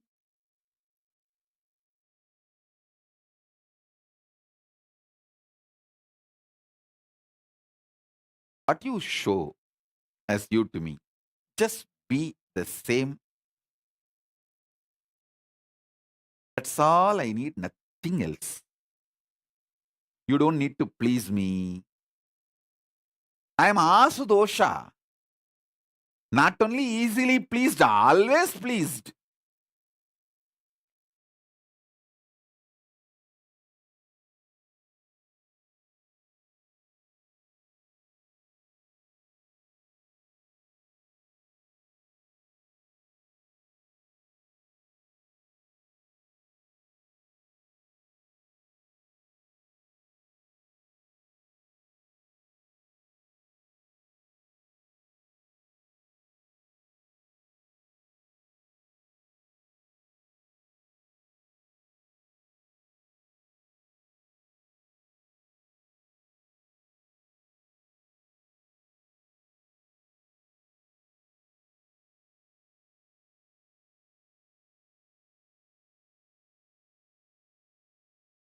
People who try to have a political relationship with me, based on the situation, they only utterly fail, miserably fail.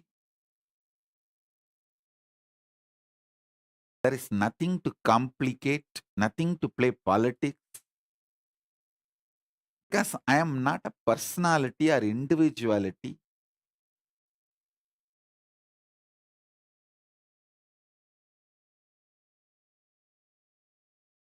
I am a principle manifesting an ecosystem.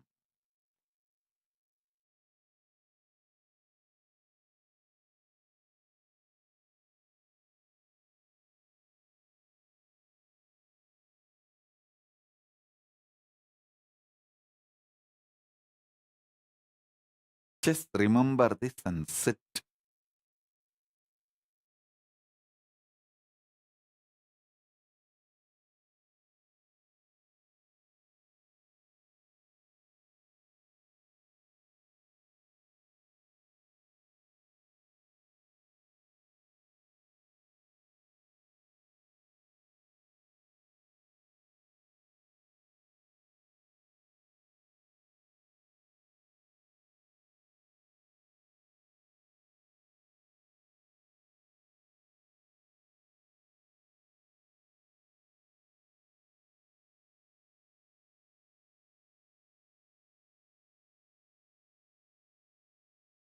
I'll trigger synergetically Paramadvaita, Paramashiva in you.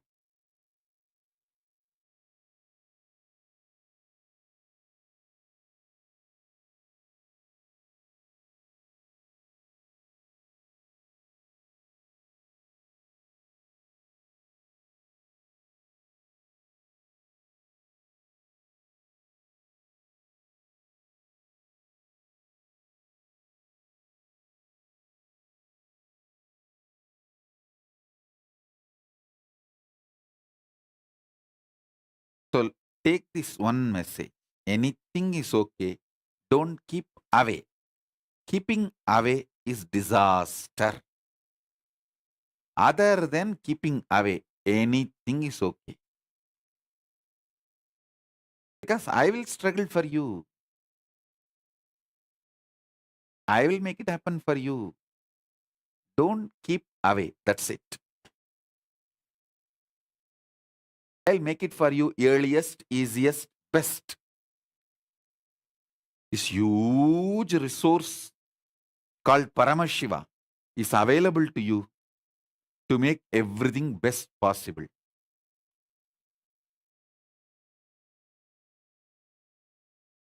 So don't keep away. That's all.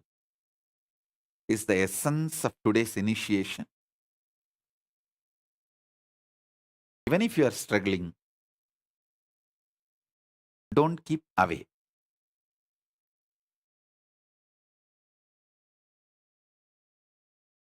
Now, let's enter into initiation. Sit straight. You don't need to close your eyes. You can keep your eyes open. Just sit.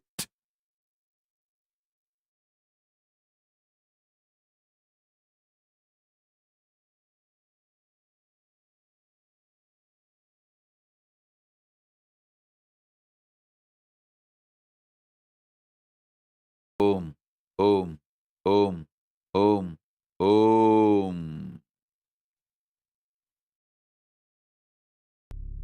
Taka taka taka taka Nataraja, taka dimi taka junu Nataraja, talang taka dimi Nataraja, dom dom taka dimi Nataraja, taka taka taka taka Nataraja, taka dimi taka junu Nataraja, talang taka dimi Nataraja.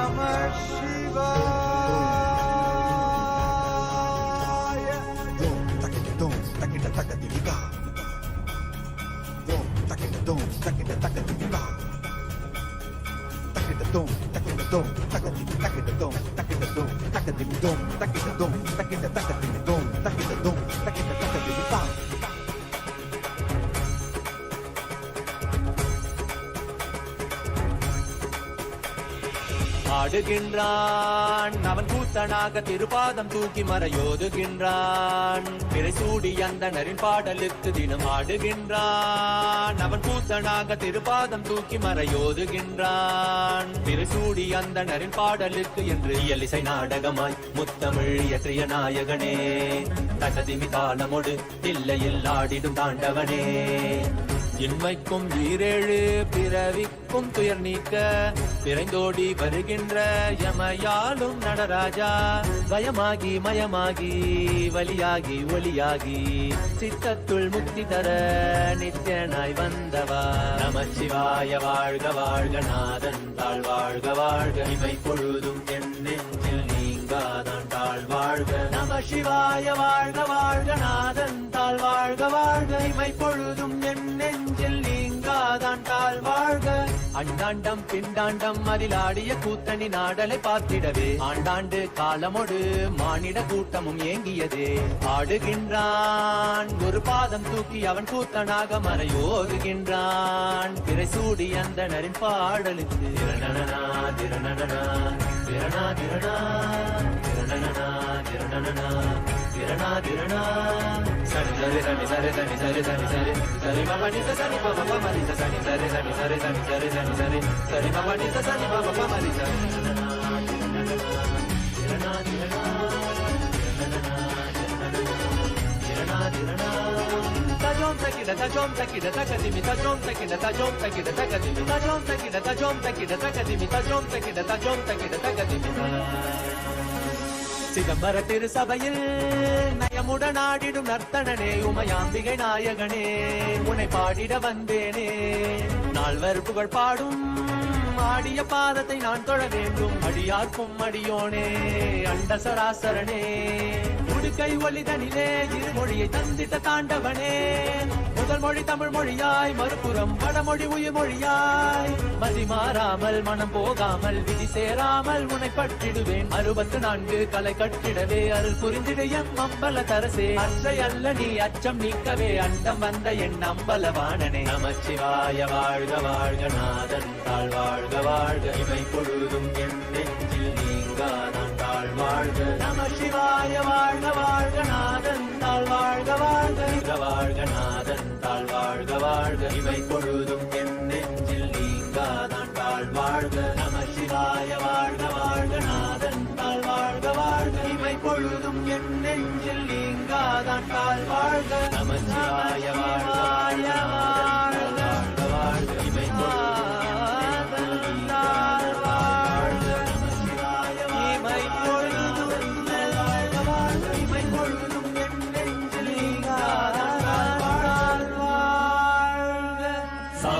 சரித பரிப மரி மரிச சாரித சரித பரிப மரி மரிச.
रुद्राय ते नमः वीरभद्राय ते नमः नित्यानन्दाय ते नमः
மிருகமாகி பறவையாய் பாம்பாகி கல்லா மனிதராய் பேயாய் கணங்களாய் வல்லசுரராய் முனிவராய் தேவராய் செல்லாதிந்த இத்தாவர சங்கமத்துள் எல்லா பிறப்பும் பிறந்திழைத்தேன் என் பெருமான் மெய்யே உன் பொன்னடிகள் கண்டு இன்று வீடு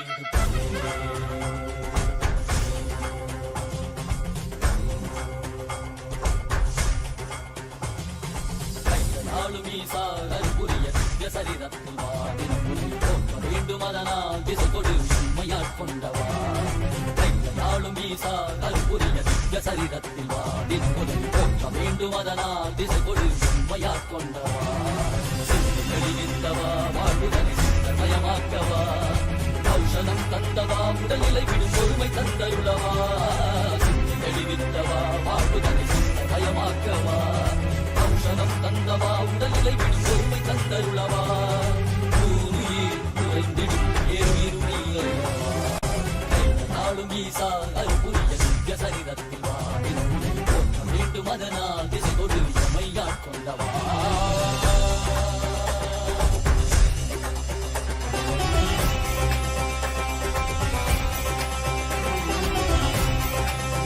மாற்றமாம் வையகத்தின் தேரே வந்தறிவாம் தேற்றனே தேற்றத் தெளிவே என் சிந்தனையுள் ஊற்றான உன்னாரமுதே உதயானே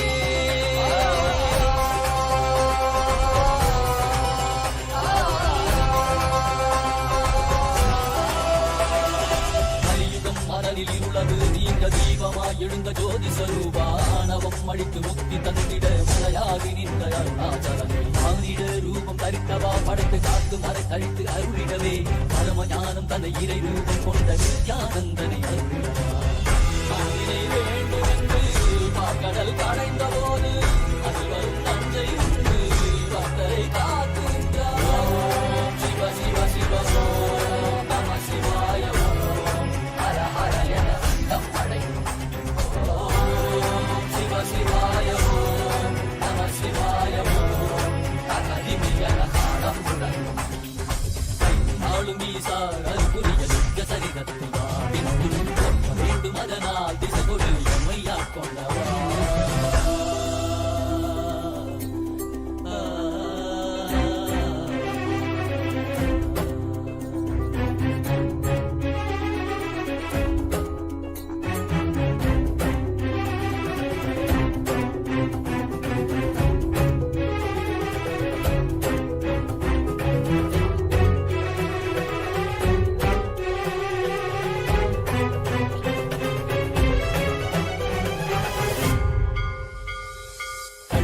காட்டில் ஆடிட கண்டு காரரை கால கடந்தாரை கண்டு புள்ளி உடைமானின் தோளாரை கண்டு புலியுரி ஆடை புலிதன் வெள்ளி பிறை சடையில் சூண்டிட கண்டு புள்ளி மலை மீது நின்றாரை கண்டு நந்தி பெருமானின் நாயகன் கண்டு நான் மலை வேதநாதன் கண்டு கண்டது கண்டவா காண கண்டந்தவா காண்கின்ற காட்சியெல்லாம் கைலாயம் தந்தவா ஓம் சிவ சிவ சிவ ஓம் நம சிவாய ஹர ஹர என தம்மடை ஓம் சிவ சிவாய ஓம் நம சிவாய ஓம் தகதிமி என தாளம் முழங்கும் அருட்பெருங்கடலே அண்ணாமலை தந்த ஆண்டவனே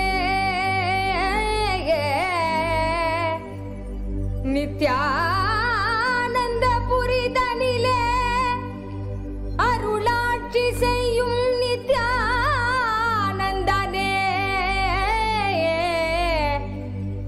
ஞானச்சுடரே தியான திருவுருவே நித்யானந்தனே சத்குருநாதனே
காக்க நித்யானந்தனாக வந்தாய் நீ, கர்மம் நீக்க நித்யானந்த ஸ்புரணம் தந்தாய் நீ.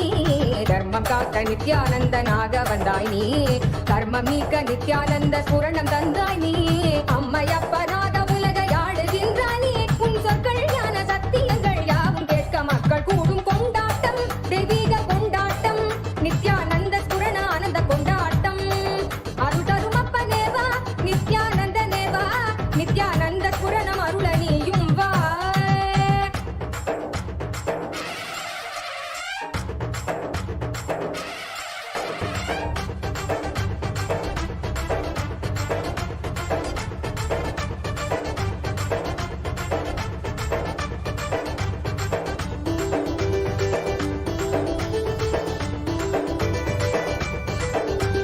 மானுடத்தின் ரோகம் தன்னை தீர்த்து வைக்கவே அருள்கோலை கொண்டு அண்டமதை ஆள வந்தாய் நீ.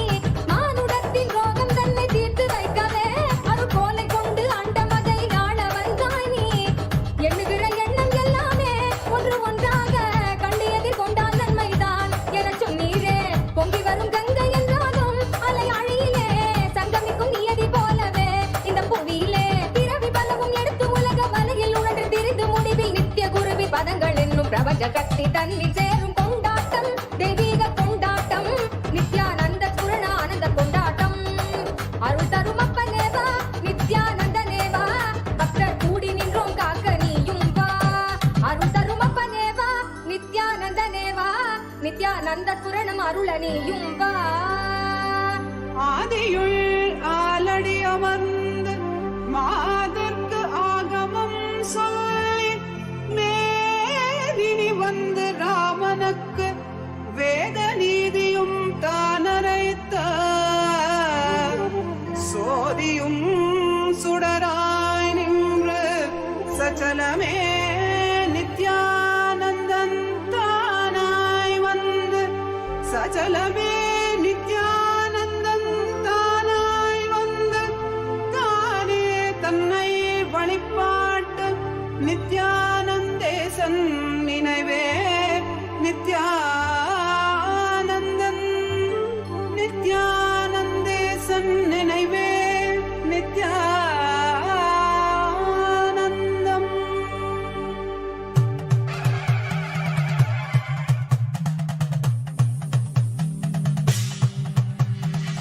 नागेन्द्रहाराय त्रिलोचनाय भस्माङ्गरागाय माहेश्वराय, नागेन्द्रहाराय त्रिलोचनाय भस्माङ्गरागाय माहेश्वराय, नित्याय शुद्धाय दिगम्बराय तस्मै नकाराय नमः शिवाय, नमः शिवाय, नमः शिवाय, नमः शिवाय, नमः शिवाय.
கந்தா கடம்பா கதிர்வேலா கார்த்திகேயா குமரா குருபரா சிவகுமாரா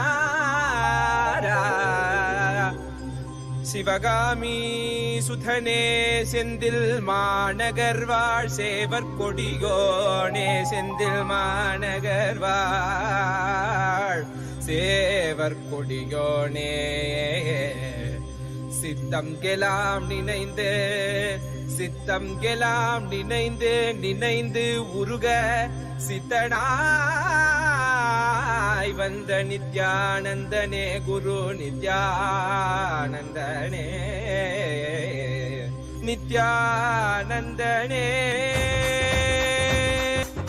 கண்ணில் படும் பொன் பண்ண திருமுகம் சிந்தை தொடும் குரு நித்தன் பலமுகம் உள்ளம் மறி தந்தன் முகம் இவன் என நிறைந்தானே ஞானம் தரும் சிவயோக திருமுகம் காண பயம் யாவும் பரந்தோடிடும் பக்தி எனும் சக்தி இதனை அருளிடும் பெருமானே வேலும் உண்டு மயிலும் உண்டு வாழ்வினை காத்திட நீ அருகில் உண்டு ஆறிரு கைகள் அணைக்க உண்டு ஆறுமுகன் உண்டு சிவசக்தியின் குமரனை முக்கண்ணன் புதல்வனை தரிசனம் செய்திடுங்கள் கணநாதனின் நிலையவன் கார்த்திகை மைந்தனை கண்ணார கண்டிடுங்கள் சஷ்டியின் நாயகன் கணவத்தை உரைத்தவன் கையிலை அமர்ந்த எங்கள் சரவண பவன் சிவசக்தியின் குமரனை முக்கண்ணன் புதல்வனை தரிசனம் செய்திடுங்கள் கணநாதனின் நிலையவன் கார்த்திகை மைந்தனை கண்ணார கண்டிடுங்கள்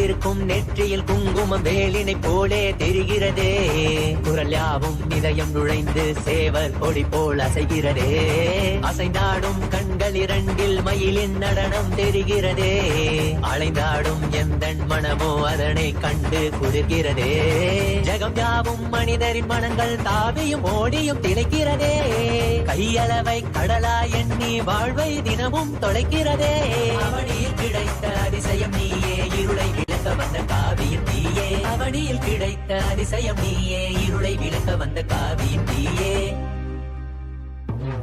கண்ணில் படும் பொன் பண்ண திருமுகம் சிந்தை தொடும் குரு நித்தன் பலமுகம் உள்ளம் மறி தந்தன் முகம் இவன் என நிறைந்தானே ஞானம் தரும் சிவயோக திருமுகம் காண பயம் யாவும் பரந்தோடிடும் பக்தி எனும் சக்தி இதனை அருளிடும் பெருமானே அரோகரா அரோகரா வேல் வேல் வெற்றி வேல் வேல் வேல் வெற்றி வேல் அரோகரா அரோகரா அரோகரா அரோகரா குன்றின் மீதிலே குமரனாய் பெரிபவனே தேவர் வேண்டிட வீரனாகிய சூரனை அழித்தவன் இவனே குன்றின் மீதிலே குமரனாய் தெரிபவனே தேவர் வேண்டிட வீரனாகிய சூரனை அழித்தவன் இவனே கடல் தாண்டி மொழி தாண்டி தமிழ் பேசும் முந்தன் மொழி கேட்டு பல கோடி உயிர் பேசும் கடல் தாண்டி மொழி தாண்டி தமிழ் பேசும் முந்தன் மொழி கேட்டு பல கோடி உயிர் பேசும் காவடி பண்ணி காவடி அதை ஏந்தி ஆடி பாடிட மனமகிழ்ந்திட முடி திளைத்திட மலையேறி வந்து வணங்கிட மாயோனின் மருகனே தமிழ் காக்கும் தலைவனே வீரத்தின் புதல்வனே வேல் தாங்கும் வேந்தனே வேலவா ஷண்முக கைலையாண்டிடும் நித்தனே பரபரவா சிவசக்தியின் குமரனை முக்கண்ணன் புதல்வனை தரிசனம் செய்திடுங்கள் கணநாதனின் நிலையவன் கார்த்திகை மைந்தனை கண்ணார கண்டிடுங்கள் பெருமானே அருளிடும் பெருமானே பெருமானே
यामिनी शिव निर्मल पशुपति श्री सदा शिव कोटि कोटि मुख जीवन महासदा शिव सर्वासां शक्ति नम्पति परशिव कैलास पुरुद्धारक अवतार श्रेष्ठ कृपाकर भक्ति गम्य नित्यानंद परमशिव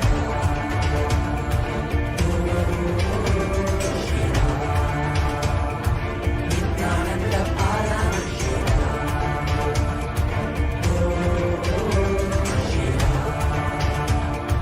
नित्यानंद परमशिव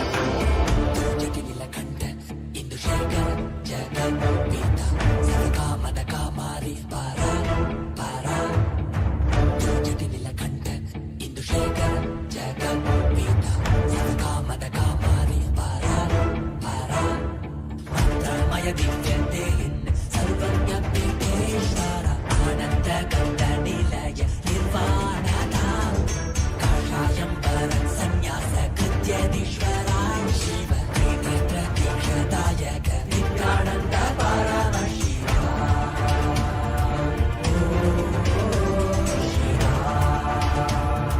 नित्यानन्द परमशिव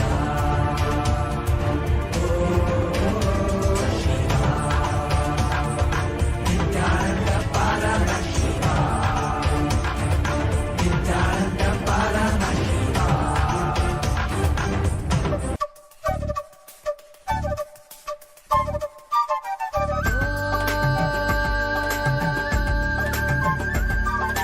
नित्येश्वराय नमः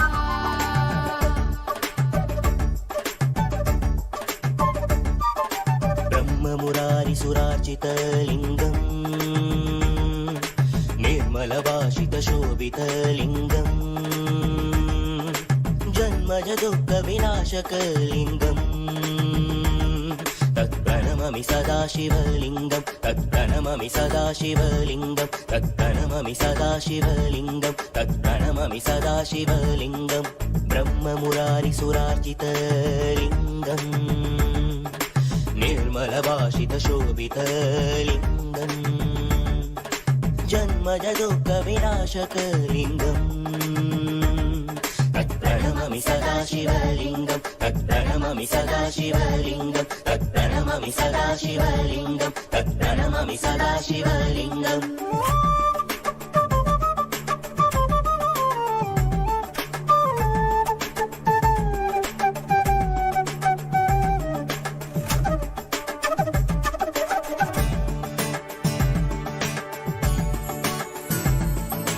देवमुरारि प्रवरचितलिङ्गं कामदगन करुणाकरलिङ्गं देवमुरारि प्रवरचितलिङ्गं कामदगन करुणाकरलिङ्गं रावणदर्पविनाशनलिङ्गम्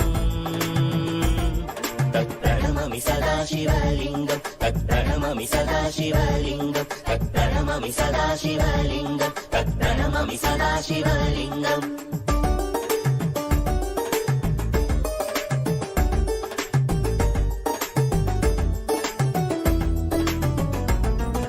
सर्वसुखन्ति सुलेपितलिङ्गं बुद्धिविवर्तनकारणलिङ्गं सर्वसुखन्ति सुलेपितलिङ्गं बुद्धिविवर्तनकारणलिङ्गं सिद्धसुरासुरवन्दितलिङ्गम्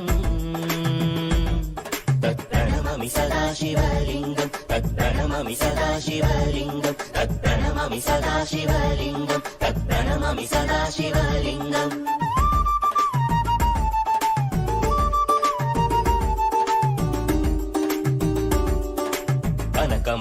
कनकमगामनिभूषितलिङ्गं अनिपतिवेष्टितशोभितलिङ्गं कनकमगामनिभूषितलिङ्गं अनिपतिवेष्टितशोभितलिङ्गं दक्षसुयज्ञविनाशनलिङ्गं तत्प्रणममि सदा शिवलिङ्गं तत्प्रणममि सदा शिवलिङ्गं तत्प्रणममि सदा शिवलिङ्गं तत्प्रणममि सदा शिवलिङ्गम्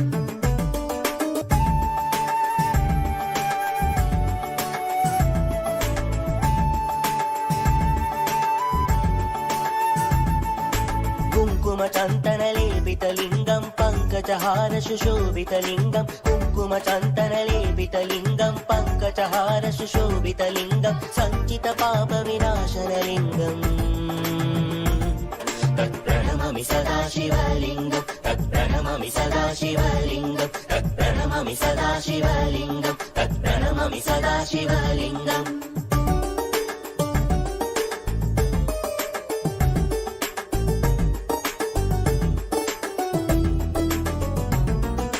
देवगणार्चित सेवितलिङ्गं भावय भक्तिभिरेव च लिङ्गं देवगणार्चित सेवितलिङ्गं भावय भक्तिभिरेव च लिङ्गं दिनकर कोटि प्रभाकर लिङ्गं तत्प्रणमामि सदा शिवलिङ्गं तत्प्रणमामि सदा शिवलिङ्गं तत्प्रणमामि सदा शिवलिङ्गं तत्प्रणमामि सदा शिवलिङ्गम्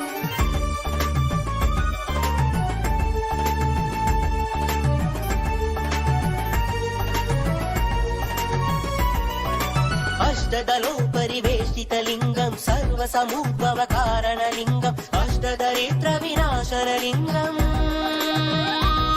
तत्प्रणमामि सदा शिवलिङ्गं तत्प्रणमामि सदा शिवलिङ्गं सुरगुरुसुरवर पूजितलिङ्गं सुरवन पुष्पसदार्चितलिङ्गं परात्परं परमात्मकलिङ्गम् तत्प्रणमामि सदा शिवलिङ्गं तत्प्रणमामि सदा शिवलिङ्गं तत्प्रणमामि सदा शिवलिङ्गं तत्प्रणमामि सदा शिवलिङ्गम्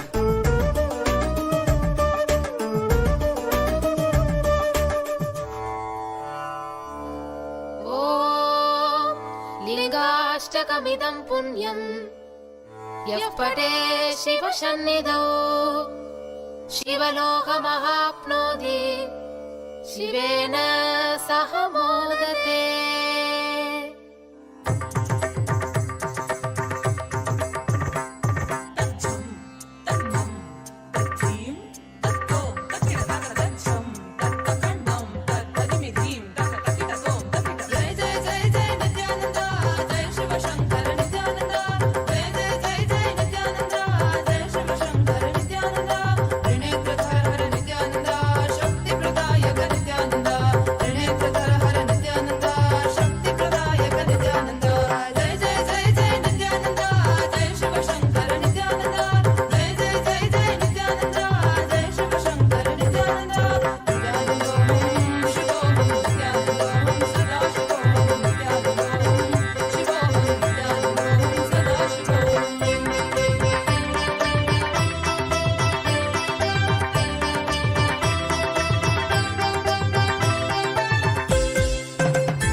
अब देखो ये कैसे देखे पट्टी बंद कर आंखों पे हर बाधा हटा कर सब दूर दूर जो है कह जाएंगे कि सब देख देखते रह जाएंगे त्रिनेत्र जागरण जो इसे कहते हैं कथाओं में जो सुनने को मिलते हैं कहने में जो लगे नहीं इतना आसान चुश्चुल इतना भी नहीं मुश्किल बात बनेगी संपूर्ति जब साथ है तो आओ एक दीक्षा की तो बात है सारी दुनिया में मगर एक ही इंसान उप्स नॉट इंसान ये है भगवान जय जय जय जय नित्यानंदा जय शिव शंकर नित्यानंदा जय जय जय जय नित्यानंदा जय Shiv Shankar Nityananda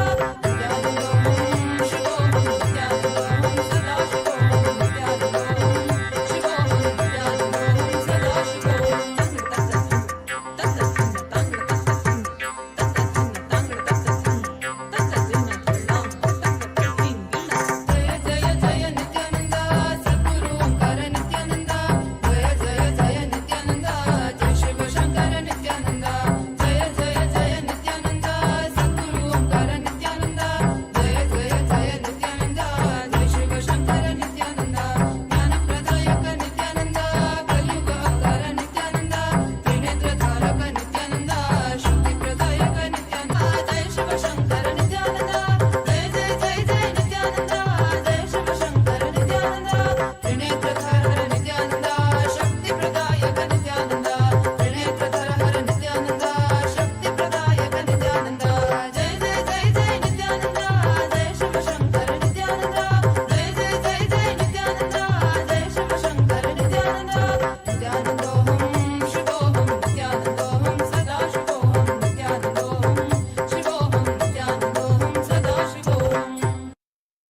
as a living manifestation, Paramavatara of Paramashiva.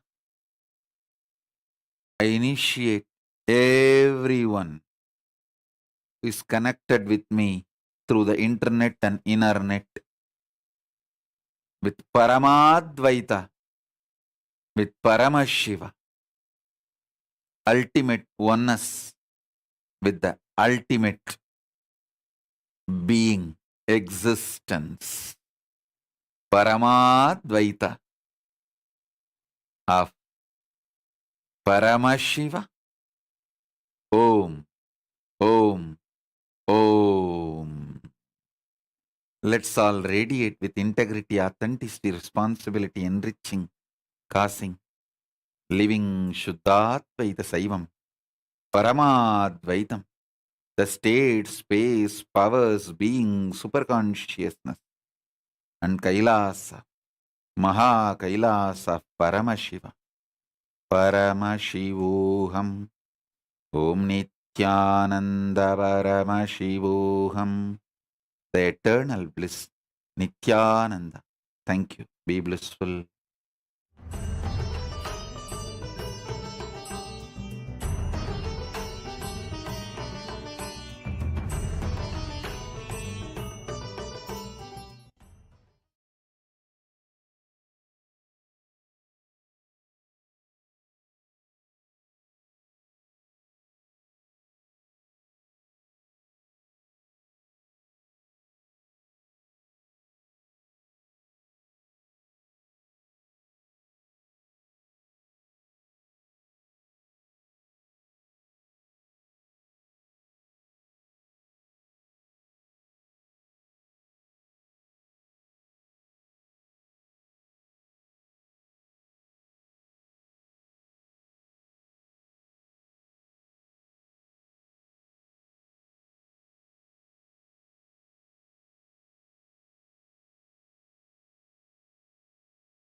Supreme Pontiff of Hinduism, Jagadguru Mahasanidhanam, His Divine Holiness, Bhagwan Nithyananda Paramashivam. Let's start with the Sadguru Vandanam. Nithyanandam Paramasukadam Kevalam Jnanamurtim Dvandvatitam Gaganasadusham Tattamasyadilakshya Ekam Nityam Vimalamachalam Sarvadi Sakshi Bhutam Bhavatitam Trigunarahitam Sadgurum Tam Namami. Let's go through the disclaimers. Security measures. No photography, video, audio recording. Important cautions.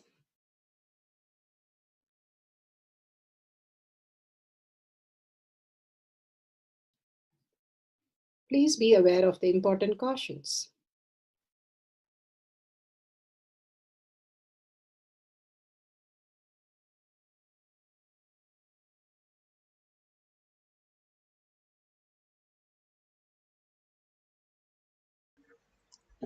Science proof, the Shastra Pramana, the authentic scriptures, Shrutis, Vedagama stand as a foundation for Hinduism.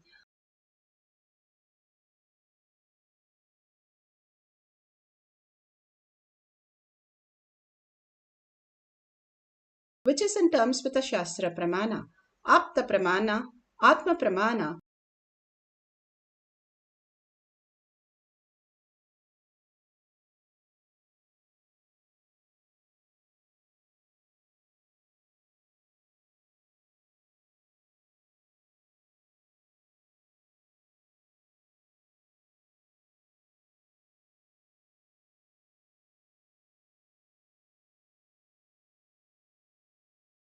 with Apta Pramana, a guru is able to experience the truth claimed by the Shastras. Shakshi Pramana, manifestation and experience of the guru's initiation in the disciple of a particular lineage which is demonstrable to the world. And Pratiksha Pramana, the having the truth validated by the scientific studies. Bhagavan has given the pramanas. Pramanas means evidences. To listen to the evidences every time for the powers gives us the cognitive shift to take us beyond what we understand as mind to the superconscious space of oneness. Here, Bhagavan is giving us the Shastra Pramana for the power of consciousness over matter. The scriptural reference is from Vijnana Bhairava Tantra. Vijnana, consciousness, Bhairava, one who experiences consciousness beyond the mind. Tantra, how you have the manuals. You have the manuals here to experience the deeper science. Now, for the power of consciousness over matter, the scriptural reference is Vijnana Bhairava Tantra, Dharana 95, Sutra 120. Let's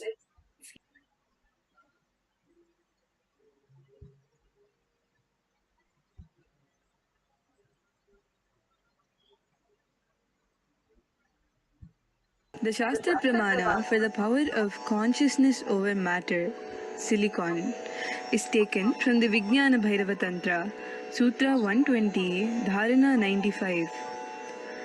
Kvachid vastuni vinyasya shanai drishtim nivartayet tajnanam chitta sahitam devi shunyalayo bhavet. Kvachid vastuni vinyasya shanai drishtim nivartayet tajnanam chitta sahitam Devi Shunyalayo Bhavet. Beautiful sutra, Bhagavan Paramashiva says, having fixed one's eyes on a particular object, Vastu, one should slowly withdraw the sight from the object as well as slowly eliminate with the thoughts and impression of it. O Devi, one abides in Sunya, the state where there is nothing other than this exist, which is a state of all inclusive or infinity. How Bhagavan is beautifully explaining the science of how we are infinite. And we are infinity because we are absolute, because we have such a power. Even science is clearly telling us every cell, one cell is giving 1.4 volts. We have 50 trillion cells. When we have 50 trillion cells and 1.4 volts, that is 70 trillion volts of power in each of us. That is literally like a lightning power in each of us. Then where is that power going off? And how are we not experience the infinite power? The only thing is we are constantly, the energy is focused on more fixing what we understand as the mind. That is running our past. All the energy is taken to create the past again and again, recreate and fall into the delusion. If we hold the space of oneness with Paramashiva, re-establish ourselves again and again, how Bhagavan says, if you're caught up in Nirantara, you will be again driven in the past, present, future. And there exists a space where we can go beyond the time as Nityatva. And that experience we can have when we understand that we are so powerful. Then where is that power? Beyond that, what we understand as past, present, future, there exists a time. And how do we experience that? That is what Bhagavan gives us, a simple technique here to manifest that power. And that is when you understand you're not just the past memory, but you are the consciousness which is happening right now. And how is that existing? That is what here in the sutra it says, beyond what you perceive, that is the knowledge, impression, and our thoughts on that object. If we look at an object, we only see length, breadth, depth. Beyond that length, breadth, depth, it can occur in a different possibility, in different the superpositions in a quantum space. If you raise yourself that how in the dream you don't get only stuck with the past, present, future, you are ready to let go for whatever it to happen. So the gets mixed up, of course, and throws into your dream as you're writing an exam, which is your younger, or sometimes you feel like your kids are much older than you. Beyond time, you're able to experience yourself because you're not caught up with just the Nirantara. You understand that there is multiple position, that multiple possibilities that you exist.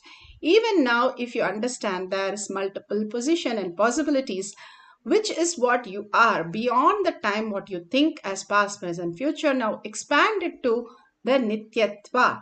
That is the superposition, the quantum possibilities of how you can exist.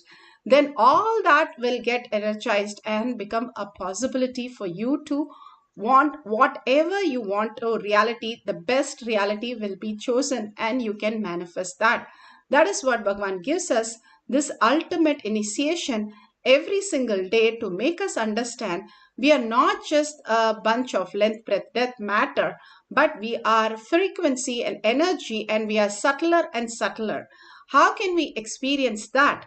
The deep listening, how you put water on the gas, it becomes a vapor when you put it on the heat. The same way, when you put your thoughts into listening, the more and more your oneness, the bhava, the gratitude, the oneness that you feel like in deep love, you are experiencing the higher vertical time zone where you fall into the more integrity, more listening, and manifesting the higher dimensions as your physical reality. Here, beautifully, the small clipping of Apta Pramana. One day, the Mughal king had come and Ramanuja's small village into the small village, and completely the everything in the including Ramanuja's favorite deity of Vishnu went to the Mughal king and convinced Ramanuja went, he took away everything, and Ramanuja went to the Mughal king and convinced him to give it back to him. And Mughal king agreed and took him to a vast storage area where hundreds of deities were there. And he told, if you can call your deity and let it come. And Ramanuja called out the deity, Chellapillai, and immediately his beautiful deity walked and came to him. And this was witnessed by the Mughal king, simply making him beyond what he can experience in the physical reality.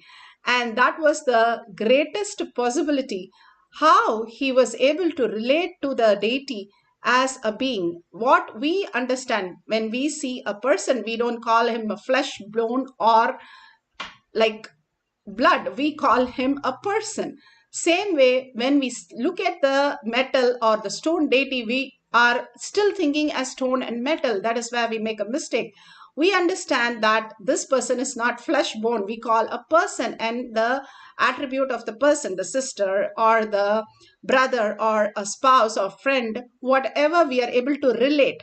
When you are able to relate same way to the deity, how Ramanuja felt his very own is there as the deity. When he started melting into that oneness space, simply the deity also reflected in the same way, walked to him as a deity and became again the deity in his hand. This was witnessed by the Mughal king of how they were able to manifest the greater powers as an ordinary, how they existed in the physical reality. Now Bhagavan beautifully explains of the higher possibilities, how he experienced as a child with Arnagiri Yogeshwara. They used to call me, because that is the way my whole family used to address. I had hundreds of names given and given, and it continues even now. But most used name is this Swami. Even my mother used to call me as Swami only. From the time I remember me, I never heard any other word from my mother. Even as a baby, as a child, I always heard only she calling me, addressing me as a Swami. Never I have heard from her the name my parents have given. It's only Swami. So, Arunagiri Ishwara uttered the word, Swami. The moment he called Swami, I just sat up and the eye and eyes got locked. His eyes and my eyes got locked.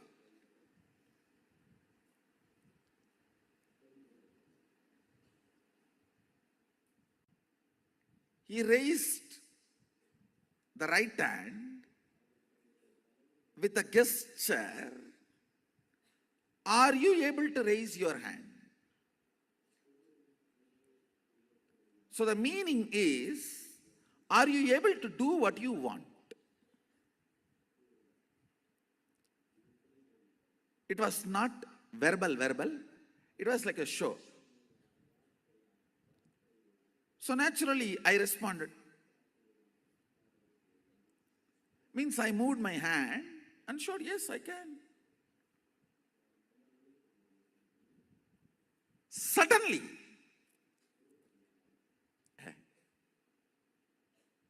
Onada.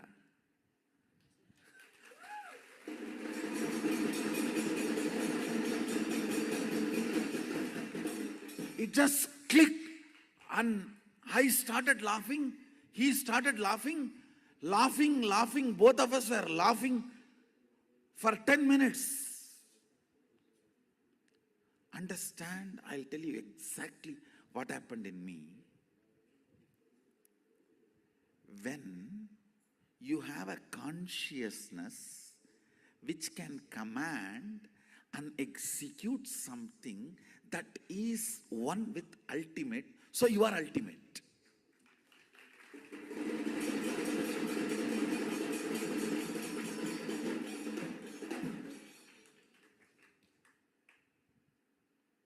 I know now with this theory there will be 100 questions, doubts you may have. All that we can digest, grind, burn next.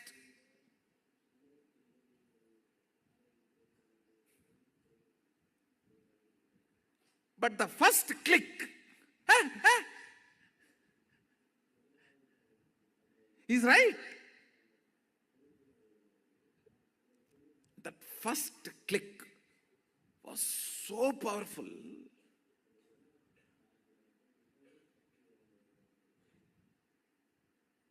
The words uttered were only two words.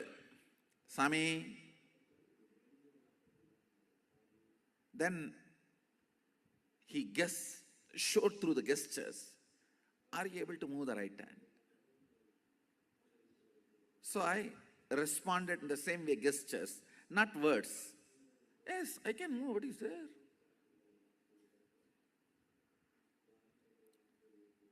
So just when this gesture, question, answer was going on, I could understand very clearly what he is trying to convey.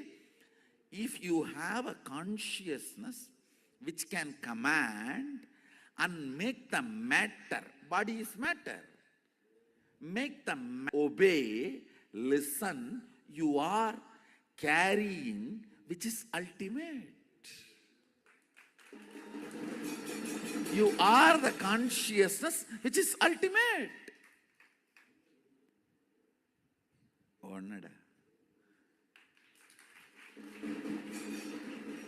Like something hit on my forehead.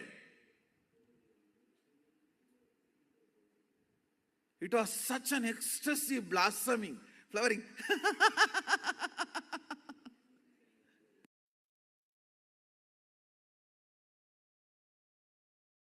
Such a beautiful explanation or Bhagwan's initiation for us to understand the deeper truth of how we exist as in oneness. We manifest all these greater signs